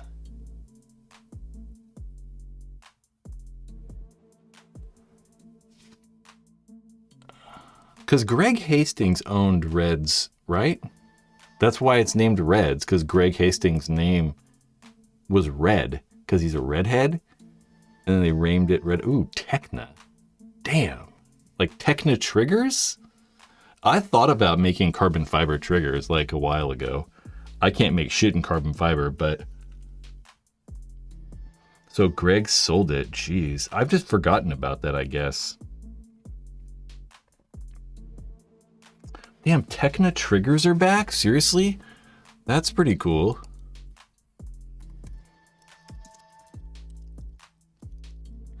We're making a note of that. I missed those. Huh. Jack Daughtry. Jack Doherty? Jack Donaghy? Anyway, whatever. The timeline for Intimidators. So kind of what happened was these paintball guns, you know, paintball guns got, I'd say progressively like more advanced in the late 90s, but there was still a problem, right? None of the guns had eyes. So I mean, we had the Shocker, you had, you know, whatever, the Impulse before they put the vision system on it. They had, I don't know, LCDs. There were guns without eyes. And it was kind of a problem, right? I mean, these guns could shoot fast, but they'd break a ton of paint. So Bob Long intuitively, or had the insight to create the infrared break beam eyes system. And it's really kind of what pushed the Intimidator forward, and it also pushed paintball forward, right? I mean, having the ability to shoot these guns at higher rates of fire, but now having break beam eyes just substantially reduced the amount of paint you could break, or the amount of paint that you did break. So his like advancement in break beam eyes is really what pushed those guns forward, and really just kind of like advanced paintball in general. It's why the Intimidators were so popular, because of those eyes. And then around 2003, 2004-ish is when more competition started, right? We had 2004, Angel switched to eyes. Angel switched with the A4 Fly to break beam eyes. We had the DM4 that had break beam eyes. What else am I missing? There's another gun that I'm missing that's in this video. The DM4, maybe it was just the Angel. What other guns like came out in 2004? that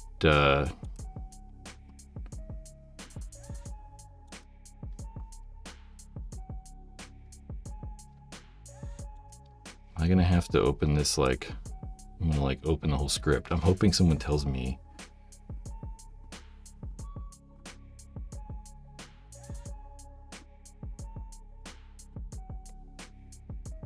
I said DM4 redefine the Matrix platform. The ego, goddamn, the fucking ego.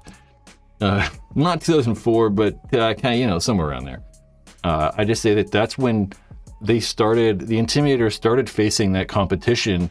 It was mainly from Planet Eclipse with the Ego 05 Ego, and then the like DM4. That's kind of when we started seeing more of these manufacturers.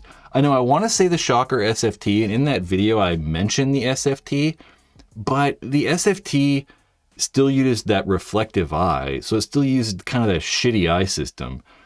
So like the eyes worked, but the Intimidator eyes worked substantially better, and it wasn't until like DM4, you know, ish time, 04, 05, we started seeing more. Nope, sorry, Nate. We started seeing the guns with more like break beam eyes. And it's not like the Intimidator wasn't the first. I mean, we're talking about Smart Parts. The first gun with eyes was the Smart Parts Impulse. But it used that same, you know, reflective vision system that they put in the SFT. And it wasn't until 2007, 2007, right, is when we saw the Shocker NXT, when they actually introduced their break beam eyes. But the introduction of those other guns, like the DM4 and Egos, really kind of was when Bob Long started to kind of like fade away a little bit, just because there was more competition. And then to try to like rejuvenate the brand and make himself stand out more and make them more unique, they created like that inline poppet system that was introduced in the Mark VI. The Mark VI, but before the Mark VI, it had its like secret project name, the Onyx. And then after that, the guns just got progressively weirder, right? It's not like they were bad, but they certainly left away from the simplicity and the easy to work designs that the Intimidator was. You know, the Intimidator was so simple. It's just like a spider with some hoses on it. And then you made the Mark, and it's got like all kinds of crazy ass shit going on. So that's kind of when it started to like slide away a little bit, when they just started to get those designs crazy complicated. And then they kind of started it back up a little bit with the G6R. That was really the last push at going back to the simplicity of the Intimidator. But it didn't work out for him.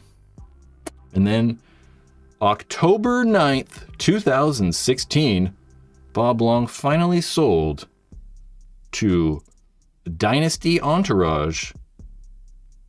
Damn it, that's not what I meant to say. Yeah, sold the Dynasty, now we got PL1. Anyway. The Mummy. What was the Mummy? Was it the Mummy? It was definitely the Onyx too. The Onyx was like maybe the Mummy was like a different, like was for the Mark 7. I don't really remember. Or maybe that was like, did they have so many like this time frame? Oh no, that was the hybrid gun. So hybrid, the company Hybrid collaborated with Bob. There you go. You said it right there. Became the Hybrid Mark. But was it? It was the Mark 6 though. The Mummy was a Mark 6, right? Or maybe it was a Mark 7. This person says the 7. I don't know. But I think it was the Onyx when it was like, because I'm in Northern California too, so it's like we were very close to Bob Long in proximity, so we kind of like saw a lot of this stuff. Like I was looking at pictures of the original, the very first time the Intimidator was in public, and it's like they were, using it down the street at Capitol Edge. It's like Greg Seawers is using one and trying them out at the field.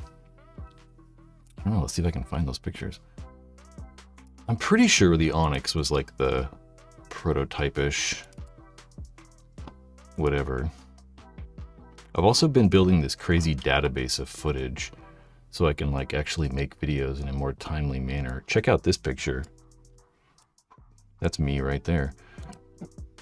Using a G6R.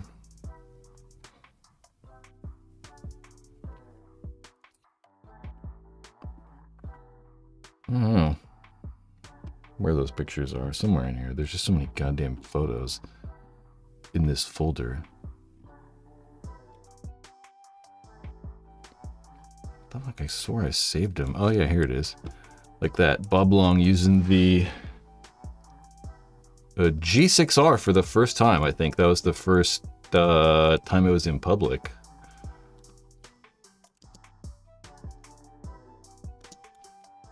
You can see Terry Fong and Bob right there. Checking out the radar. So this is the field. If you guys are familiar with Capital Edge, this right there, that field in the background, is actually where I think the 5-man hyperball is right now, right by the main entrance. Oh gosh, that's not what I meant to touch. Anyway, good old paintball stuff. Bob Long, that's a synopsis on Bob Long's history. It was the old days, dude. It was the old days. I was dragging up all these pictures of me playing with G6Rs. My Abyss headband on? That's kind of funny.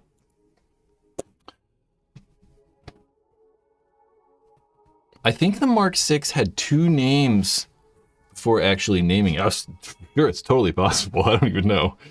It was so confusing. That's why I was like, man, back then it was so confusing too. It was like, especially with Bob Long, because like, he didn't run his business like a normal business. So, which was kind of cool. I mean, it's really actually kind of good for us because we'd see all kinds of weird stuff. Like he'd like, I don't know, sell prototype guns out of the back of the shop and stuff. Like we made 3 of these bodies and he's just going to sell them to some random guys.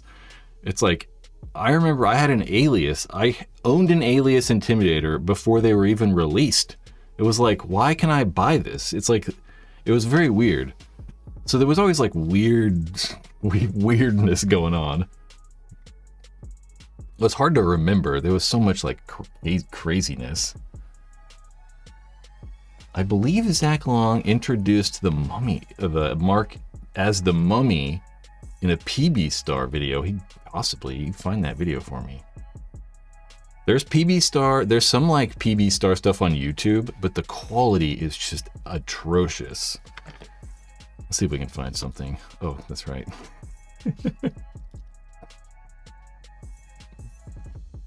Let's try PB Star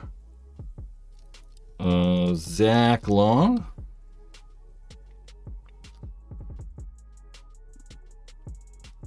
Oh man.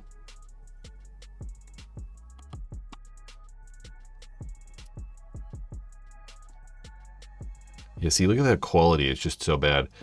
Like I wanted to put some of this stuff in videos, you know, and it's just like so bad. It's like 420p. Everything's just so bad. Because these are like, you know, copies of a copy of a copy of a copy of a copy.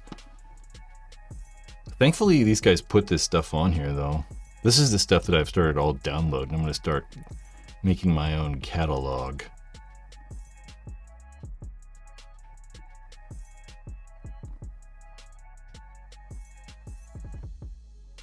I really want this.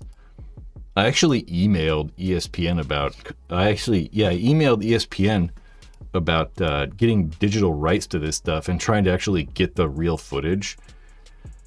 And they told me that I would have to contact the like promoter or something like that. So I had to contact the MPPL.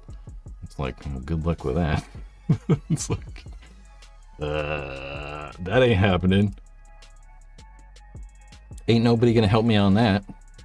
I remember the Onyx name back in the day. I don't remember if it was the mummy. Yeah, who knows? I don't know. I didn't talk about that in the video because I don't really know either. I just remember seeing pictures of guns and someone being like, it's a mummy. Since you've played through many rule changes, don't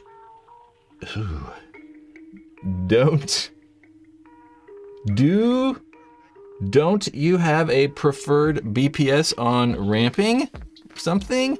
Yeah, I think what we're playing right now, if we're gonna ramp these guns, I think that 10.5 is probably the best rate of fire. I mean, I could see bumping it to 12 or 11 or something like that, but I mean, these people that say they want 15 to be shooting 15 are people that have never played 15 and people that don't play. Because if you played at 15, you would remember how fast those guns shot. And back in the day when we played at 15, like 2004 or whatever it was, 5, 6 or whatever, I mean, the guns weren't as good, the paint wasn't as good, players weren't as good. So like guns kind of shot all over the place and they weren't nearly as accurate as they are now. And if you had pro players shooting 15, like nobody would ever live off the break. I mean, you can't go wide. You'd have 5 guys standing in back center, just like just shooting in back center. And no one would ever move because you couldn't. Like, you just couldn't move. So I think 10, you could go 11.5 or something. But beyond that, it's like, I don't know. If we could make like real uncapped semi, I would be all for it. Like if we could do it for real, I think it'd be good. But it's been very difficult to try to like figure out what that actually means, you know? I don't think that most humans can actually shoot over like 13 balls a second, you know? Like the very few people that can like get to like 15-ish or something. Because even though like we're doing this, like you're like, I'm shooting 15 balls a second in semi-auto. I don't know. I'm not sure you are. I'm not sure you are. So I don't know. It's just so hard to like test it and stuff. You know, back in the day they had the robot and they tried all various kinds of methods and we ended up settling on ramping. You know, I kind of wish we'd do mechanical and pro. I think that's freaking rad. Mechanical single triggers. Be pretty fun. If you had $5,000 to spend, what marker hopper tank would you buy? Well, you don't got to spend 5,000. I would, you know, we'd have like $2,000 left over. You couldn't even do that if you tried. I mean, I guess you could, but you'd have to get like, you know, something special anodized, you know, something like that. Any price. So whatever, you can just buy whatever you want. What hopper would I buy? It'd probably be the Spire 5. You know, I think the Spires have been easily the most reliable hoppers in the last 10, 15, 20 years. So I'm going Spire. Tank-wise, probably any of the Powerhouse, like their high-end rigs. I don't even know what they're called anymore. That like, I don't even know. Powerhouse rigs are best. Gun-wise, CS3. I say CS3 mainly because I can put the mechanical frame on it as well. And I would also buy the mechanical frame. And then what you're at like, damn, the mechanical frames are $400 now. So I mean, that's putting you at like, it's about $3,000 after taxes and stuff. So you got $2,000 to buy paint.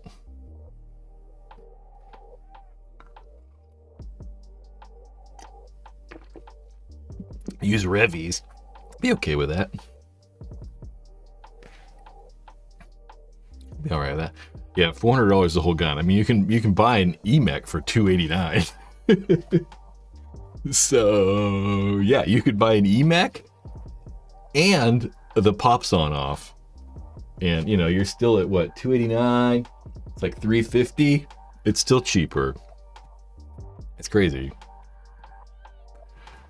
But, you know, it is nicer. It's for sure nicer. I mean, you also get like the pops on off. You get a complete regulator. That's kind of why those prices have increased so much. A whole entire frame. You don't have to like swap out parts like you previously did before. You spend the rest on flex parts. You could buy like a goggle strap. Are flex prices going down? I feel like the like Proflex craze is kind of slowing down a little bit.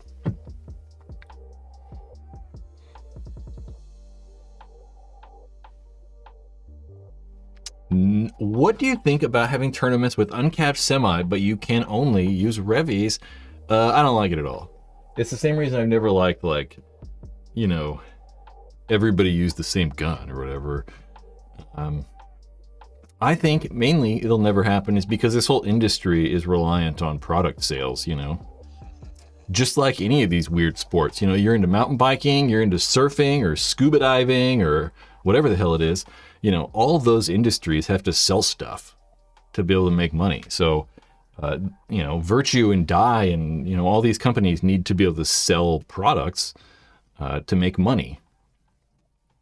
So if we're all using revies, it just makes it more difficult for those companies to sell stuff.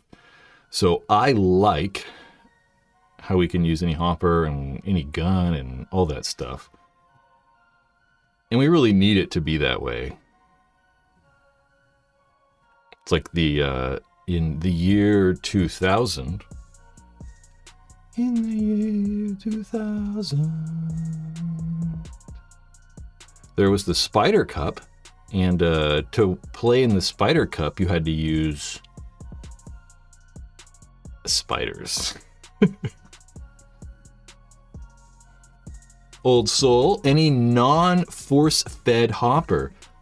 I'd kind of be okay with that, though, too. Like, I'd kind of be okay with that. Good job, Chris. That was like, dude, I loved... Dude, Conan was like God.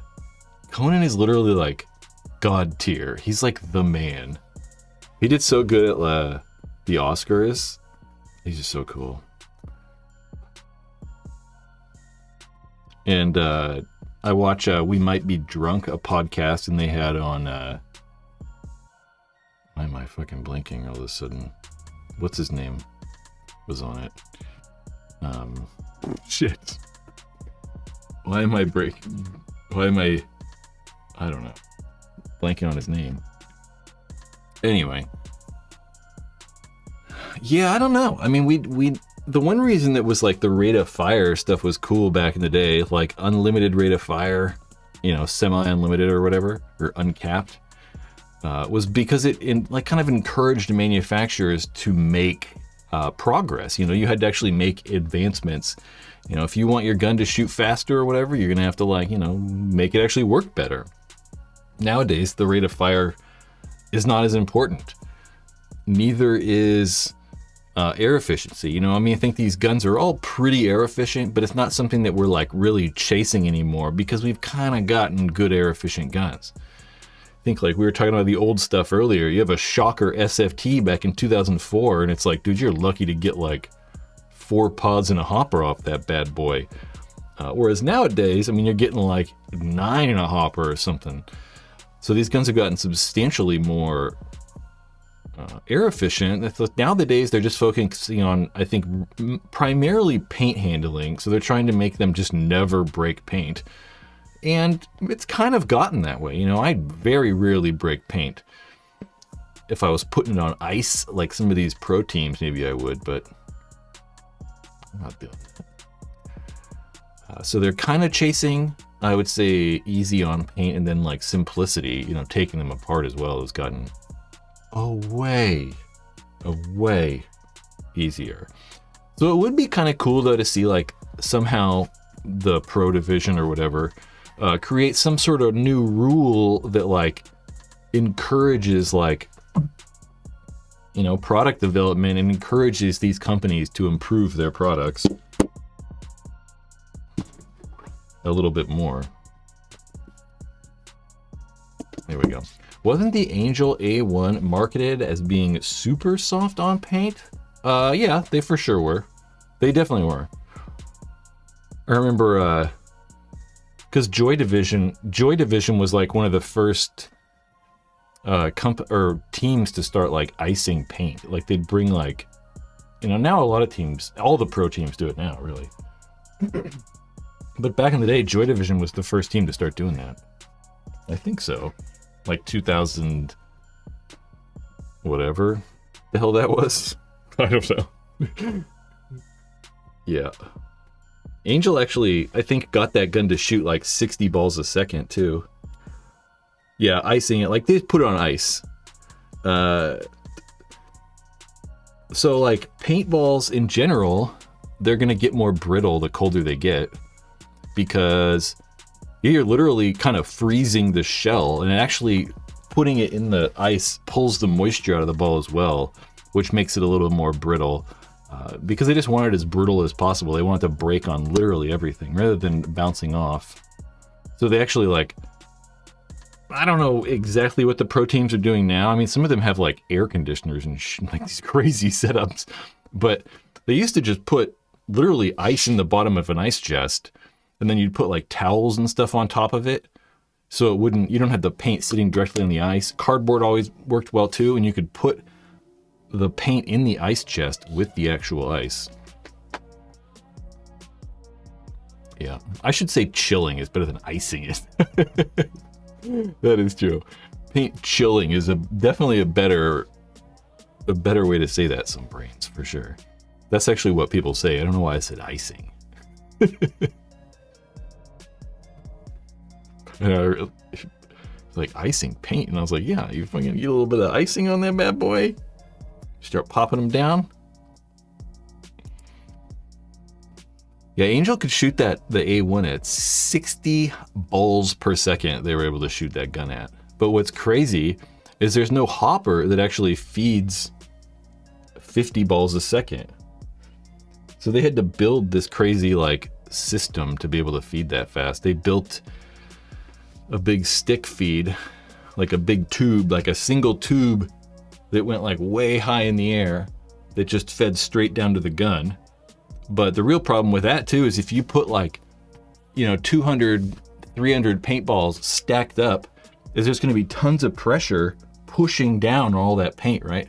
So that bottom paintball is just taking tons and tons of weight. So it wasn't even possible to actually just make a single like stick feed thing. So they actually had these like trap doors. So they would put like, 10 paintballs in the tube or 40 of them in there or whatever. And there were these trap doors that they would close the door. So it'd be 50 of them or whatever, how many there were down. And then they'd put more on the top. So the weight would be resting on this door rather than on this whole entire stack. And then they'd shoot this stack and they were able to like pull the doors out or make these flaps go down to be able to shoot that entire stack. To be able to like blast through that whole entire tube. So they were able to like technically, I think, shoot 60 plus, but you're never gonna get like a hopper to feed that fast. The fastest is probably like that dye gun they made to shoot like 40 something. That's probably the fastest like with an actual hopper. Is paintball dying, or is it Combs K mode BC of ESPN? I don't know. Probably one of those. The warp feed, kind of a warp feed. It was like something. It was like something, I don't know. I'd love to have a warp feed. Talking about Bob Long. Bob Long was all about them damn warp feeds. Warp feed central up in there.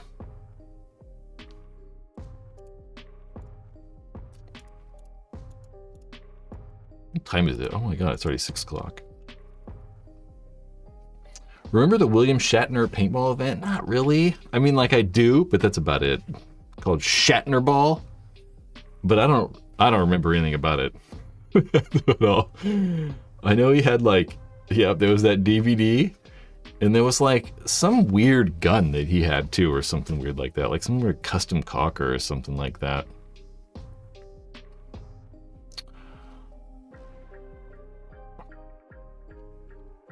Bring back Skyball. I'm with you. I've wondered this recently. Like, we think about like 2001 to like in like 2004 and stuff like that. There were a lot of weird tournaments like Skyball, and there were all these like weird kind of like one-off style tournaments. There was like a Road to Aruba where people were going to Aruba and playing. There was that like spider tournament we were talking about. We don't really have any of those anymore. And I don't really know why. I mean, I think that the main reason is that like that was so early on in paintball. I mean, you got to think that like in fucking 2002, paintball was only like 20 years old. It was still like brand new. It's like paintball's not been around for that long. And that's kind of right when this like tournament, like airball, like, speedball stuff sort of started around there. And there was just so much hype and excitement around those times that, I mean, tournaments were losing money. People were extremely excited to go play tournaments anywhere. Everyone was just so excited about it that I think that's one of the reasons we got so many of those weird one-off events like Road to Aruba or the Spider Cup, Skyball. It's because there was so much like hype around it. And now we're at the point where it's like, this is what we're doing. Like, this is paintball. There's not like this crazy hype. Back in the day, it was like, oh my God, we're going to get famous and like paintball. We're going to, paintball's going to be huge. It's going to be the next water skiing or some shit. I don't know. And, it didn't. We just, well, maybe it's as big as water skiing. It's probably bigger than water skiing, right? But, it just didn't, we never, no one's rich and famous. We're just kind of like, playing paintball now. And this is kind of just what it is, which is fine. It's not bad. We're kind of settling in to just being, normal and not having this weird, like, we're going to get rich and like chaos and craziness. So it's like, I'd kind of like to see those one-off random things, but I think it's also because there's not like all this weird hype around it. 2008 recession kind of killed a lot of fields. It definitely not kind of. Definitely killed a lot of fields. A lot of fields, a lot of stores, a lot of companies. A lot of craziness happened then. And that's the one thing that I hope doesn't happen again. Our government is leading us right toward another recession. Costs of goods have gone up substantially the last few years. It looks like it'll probably just increase. And, if importing, everything costs 50% more now, or like 20% more now, we're going to see another recession. If people can't afford to buy things anymore and all they can buy is food because everything's so expensive, no one's going to play paintball. No one's going to do any of these sports. No one's going to go golf. No one's going to go, scuba diving or do anything.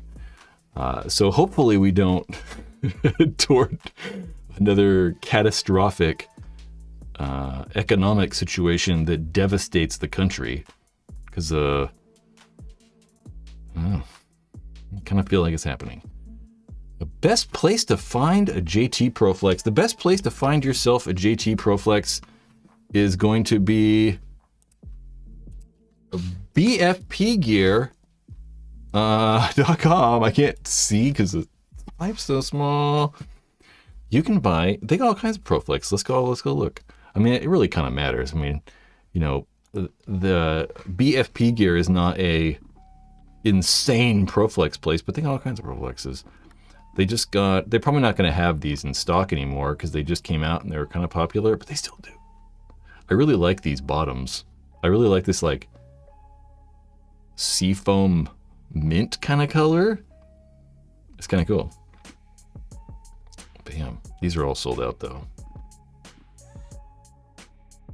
I don't know. I don't like how the sold out stuff's on the main page. I'm not really a fan of that, but that's like what everybody does now.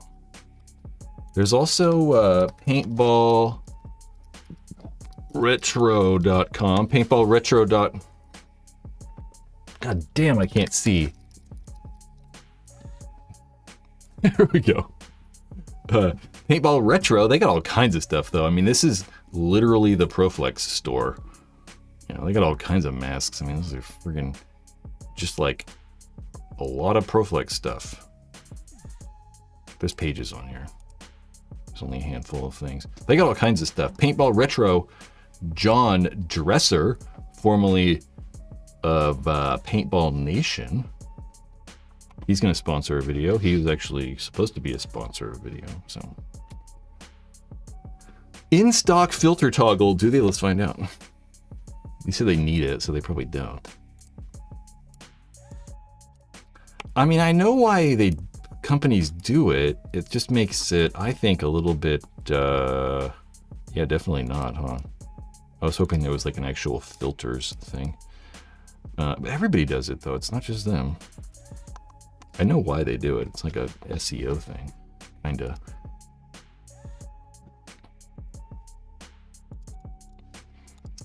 Ever been sold out? Sold out of what though? I mean, some of this stuff they'll probably always be sold out of, just because it's limited edition, you know, and it's probably never going to come back. I don't know where to tell you other than that though. I'm not up on the like the secondary. That's what you call that, right? The secondary market, like the resale market. Remember the little fan system for the flexes? Yeah. I do. Oh, that's not what I meant to do. I don't know why I hit that button. I just saw a picture earlier of a guy with a fan on. Let me try to find it.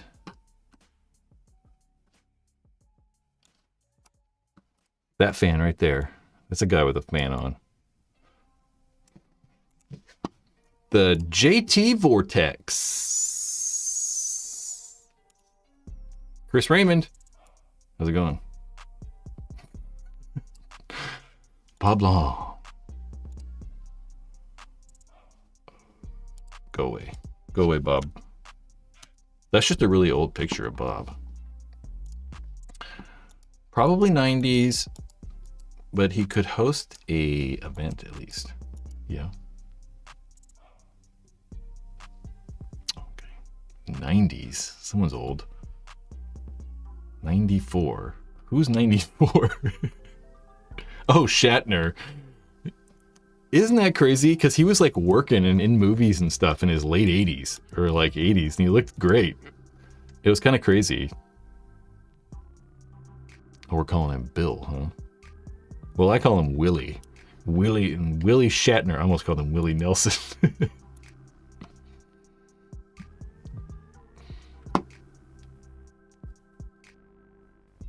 The Iron Man. We gotta think of like there's gotta be like a story to it though, you know? There's gotta be like the excessive video. I wrote the script to the excessive video and it turned out to just be Heroes for a Day. You know, I just like remade Heroes for a Day. And the story with that is that like, you know, excessive kind of disbanded. That would be good. Old Soul, that would be good for sure. For sure. And I talk about it in the Bob Long video very briefly though. Not like, I don't really go into detail. I just kind of like say that he left the team. The excessive video, I like talk about excessive forming and then they try to beat Dynasty and they finally do it. And that's literally what Heroes for a Day is. But then Heroes for a Day stops right there. And there was more that happened, you know, like 2006 was very weird. That was when like everybody left, like Glenn, they picked up a bunch of guys from Avalanche, like Dave Baines, Glenn Takamoto, a handful of other people. And they all left. Courtney Myers with that $3 super chat. Thank you, sir.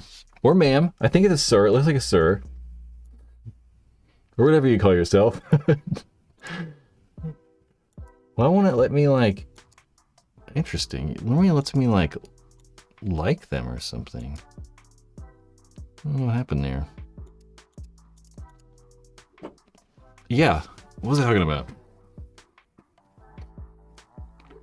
Yeah, everybody like left Excessive in 2006, all those new pickups, and they blamed the owners of Excessive. I think Rich and Gina Telford, they like blamed Rich and said that he was like stealing money that he owed them or something like that. So there was a ton of drama, and that might be the new angle for that video as well. But that's going to require, I got to do some interviews for that because we don't really know. I mean, I can find out what happened, so I just got to interview people. So it might happen.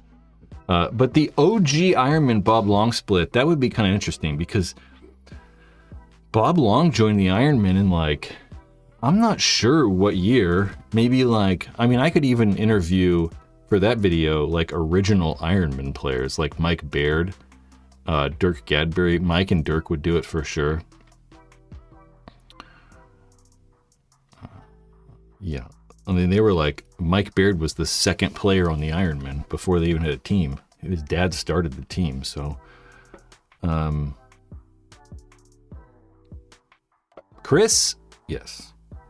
It should have. It should have. Yeah.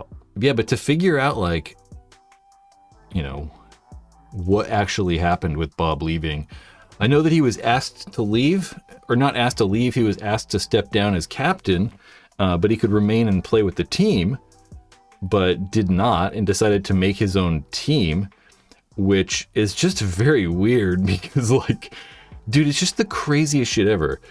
His naming conventions and the naming for his stuff is wild to me.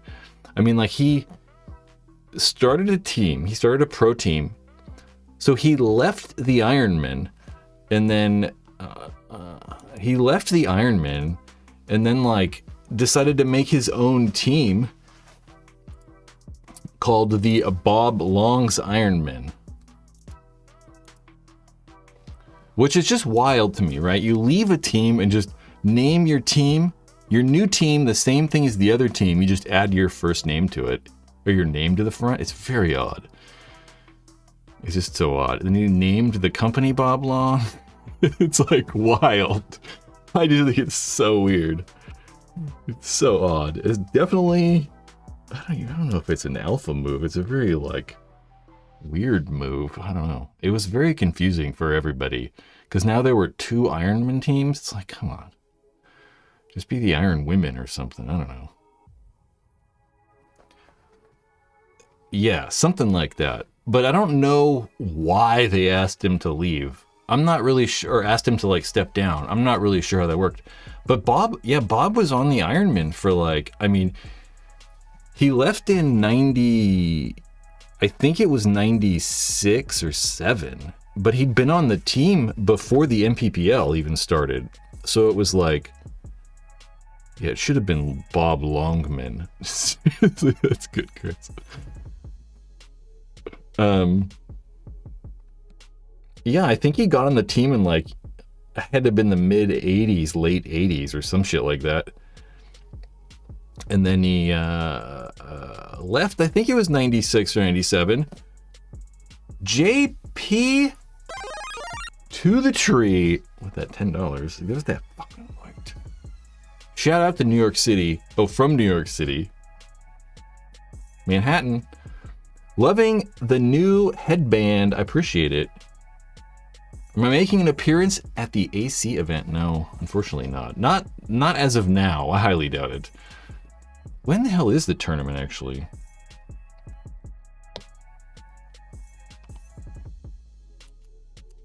Let's find out. I don't even remember.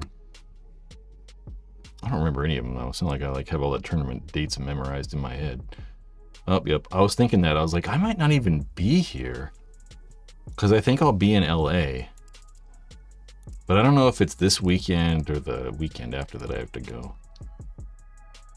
Either way, I appreciate that super chat, dude. I mean, people's donations and support of this channel by headbands and super chats, it's very, very appreciative, you know.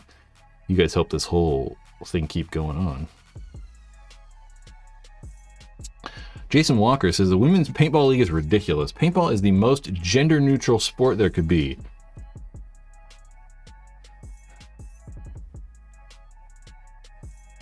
I don't know. Do you think that the women are just as good as the men? Because that's ridiculous. Michael Cruz, please interview please interview Magic Carpet Bob from Paintball Jungle if you do a OG Bob Long split. He has a ton of pictures and tells stories about it all the time. Yeah, maybe. I don't know him though, so I probably won't, unfortunately. You're probably right. But I feel like there's so many... I mean, I don't know. I shouldn't say I won't, but I definitely would talk to Mike and Dirk, because I know them. You know, I know them. They'd be like, hey, Brad. I'd be like, hey, guys, where you going? Carpet Bob would be like, who's that guy? I'd be like, who's that guy?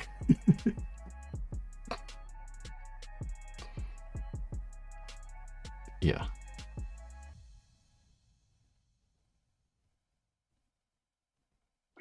The WNXL. Yeah, I think it's great. I mean, I understand like paintball, you know, it's not the NFL, right? You know, we're not playing hockey. It's not like you're going to like, you know, get a 6'8" guy against like like a 5'2" lady in football like that. But, you know, paintball, we are just standing there. So it's for sure a very neutral like playing ground, right? You don't have to be like, you know, super athletic or anything. And that's one of the reasons that some of the women are really good, is because you don't have to be like crazy athletic. But certainly at this point, at least, there is a substantial gap between the genders, especially in the WNXL and like pro, you know, men's NXL or whatever. There is a monstrous gap. And one of the reasons too might be that like dudes have just been playing longer. You know, you look at the pro league and it's like, dude, the guys playing pro, I mean, most of those people have been playing pro for 15-ish plus years.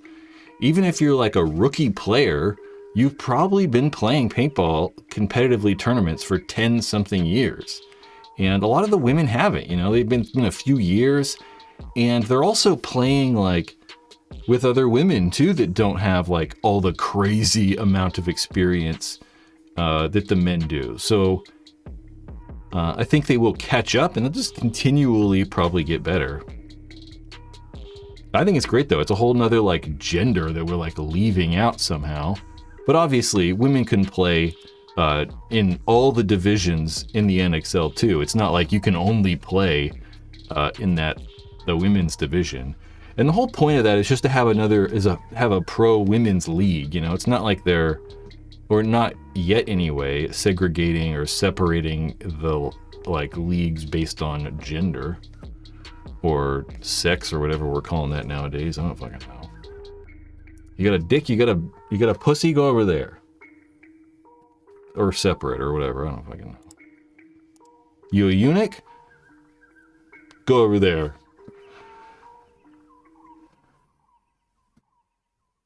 $87 with the Ironman? I wonder if I have any notes on that. I have these like reference timelines and stuff I make for videos so I can like reference stuff.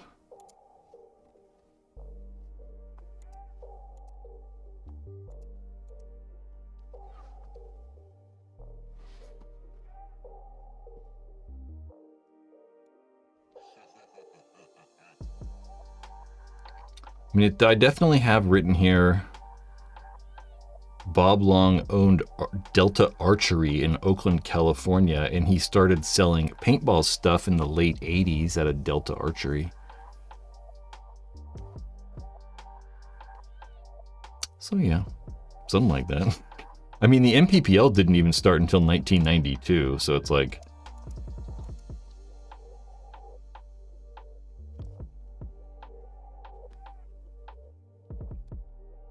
Hunter PB says, just won our first tournament at the 2025 JT Open. Where the hell's that? Where's that at? We were the underdogs. And also, because we are a new team, we took home first. I'm sorry, I can't read. I have like I try to read comments sometimes, and I'm like thinking about like 8 things at the same time. Spider Cup. Win 7 Mitsubishi Eclipse. Hell yeah, Spider Cup. You guys want to watch Spider Cup?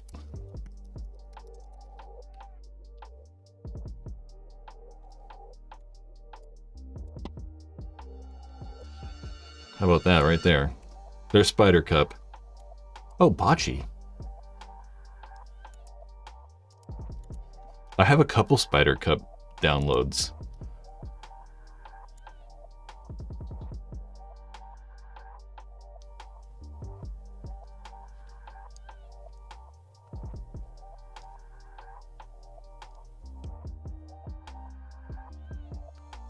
Just moving through it really fast. There you go.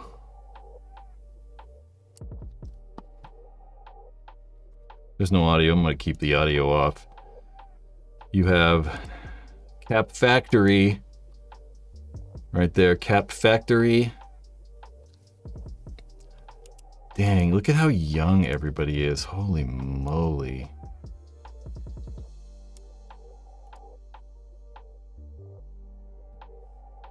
Wow.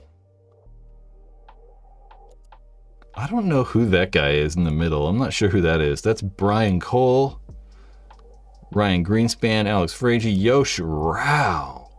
Look at Yosh. Wow.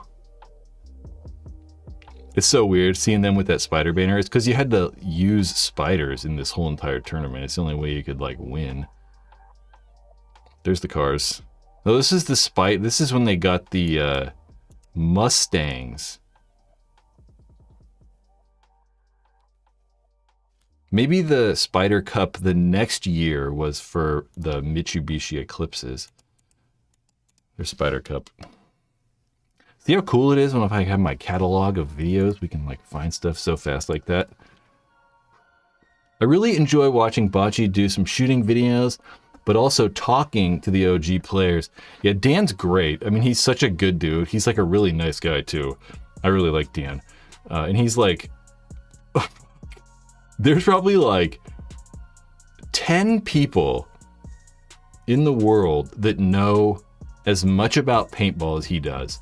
But it's crazy that his knowledge is like from 1982 to like 1995. He knows like everything about that time period. And then beyond that, he's like, I don't know, no idea. It's so funny, but he knows like everything. It's crazy, his knowledge. It's like if I never remembered, if I could never forget anything, all the amount of stuff I would know. It's like Dan, he like knows everything.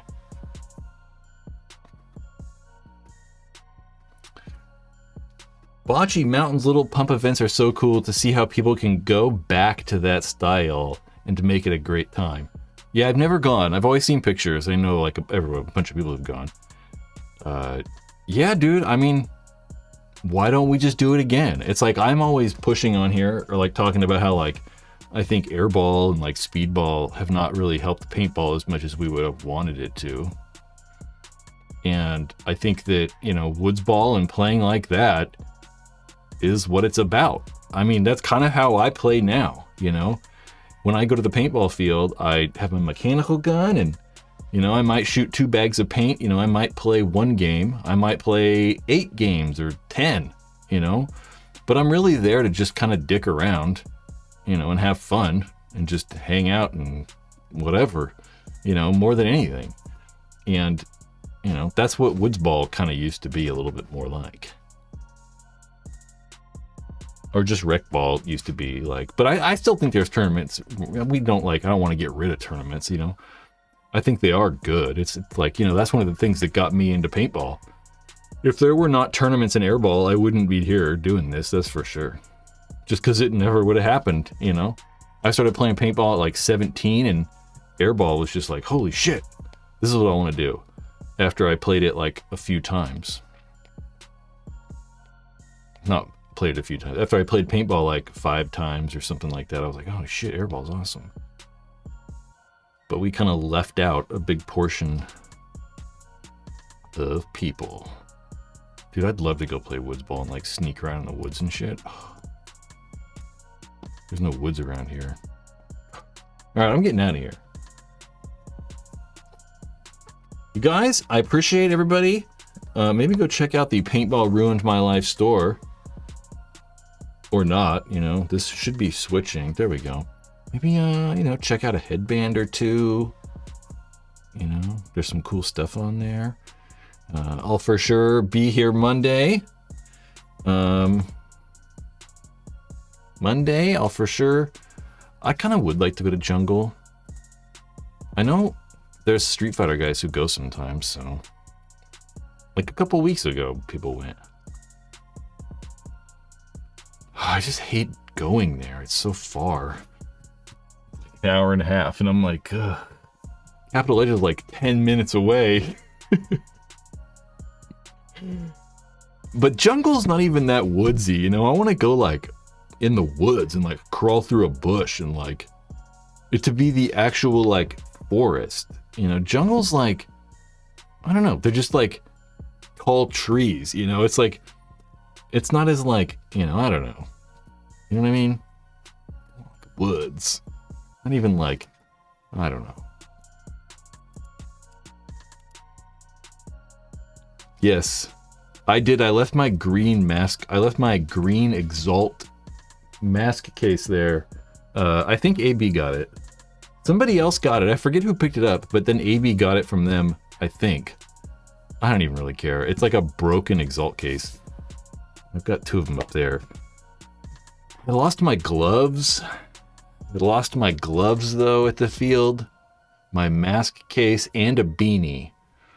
I lost a black pair of outdoor research gloves and a yellow beanie and a green V2 Exalt case, I think. I know. I just thought I'm glad I had my mask. I thought I put it all in my car, and then Angela was like, "Hey, your mask case was at the field." And I was like, "Oh shit. Oh shit." I want to get that mag though, Chris. You have that mag that Bobby gave you. I do want to get that. Although he gave you it like a year ago, it feels like. I just haven't seen you in so long. Okay.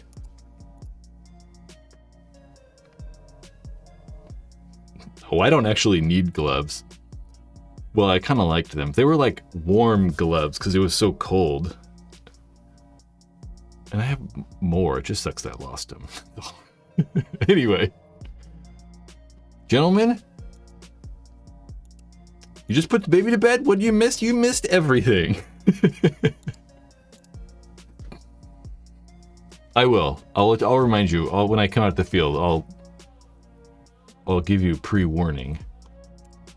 Okay, I'm going. I'm gonna go. I'm making hamburgers. Sort of hamburgers. Hamburgers without a bun. So really just meat, cheese, pickles, mayonnaise. No, not mayonnaise. I don't put mayonnaise on there. Why did I say that? Mustard. Yeah, I do the lettuce pretty much. I do a little bit of lettuce, a little bit of wrap. Really light though. Delicious. Oh, so good. I can make such a good hamburger. Put them on that griddle. All right, guys. We'll see you Monday. Don't die in the meantime.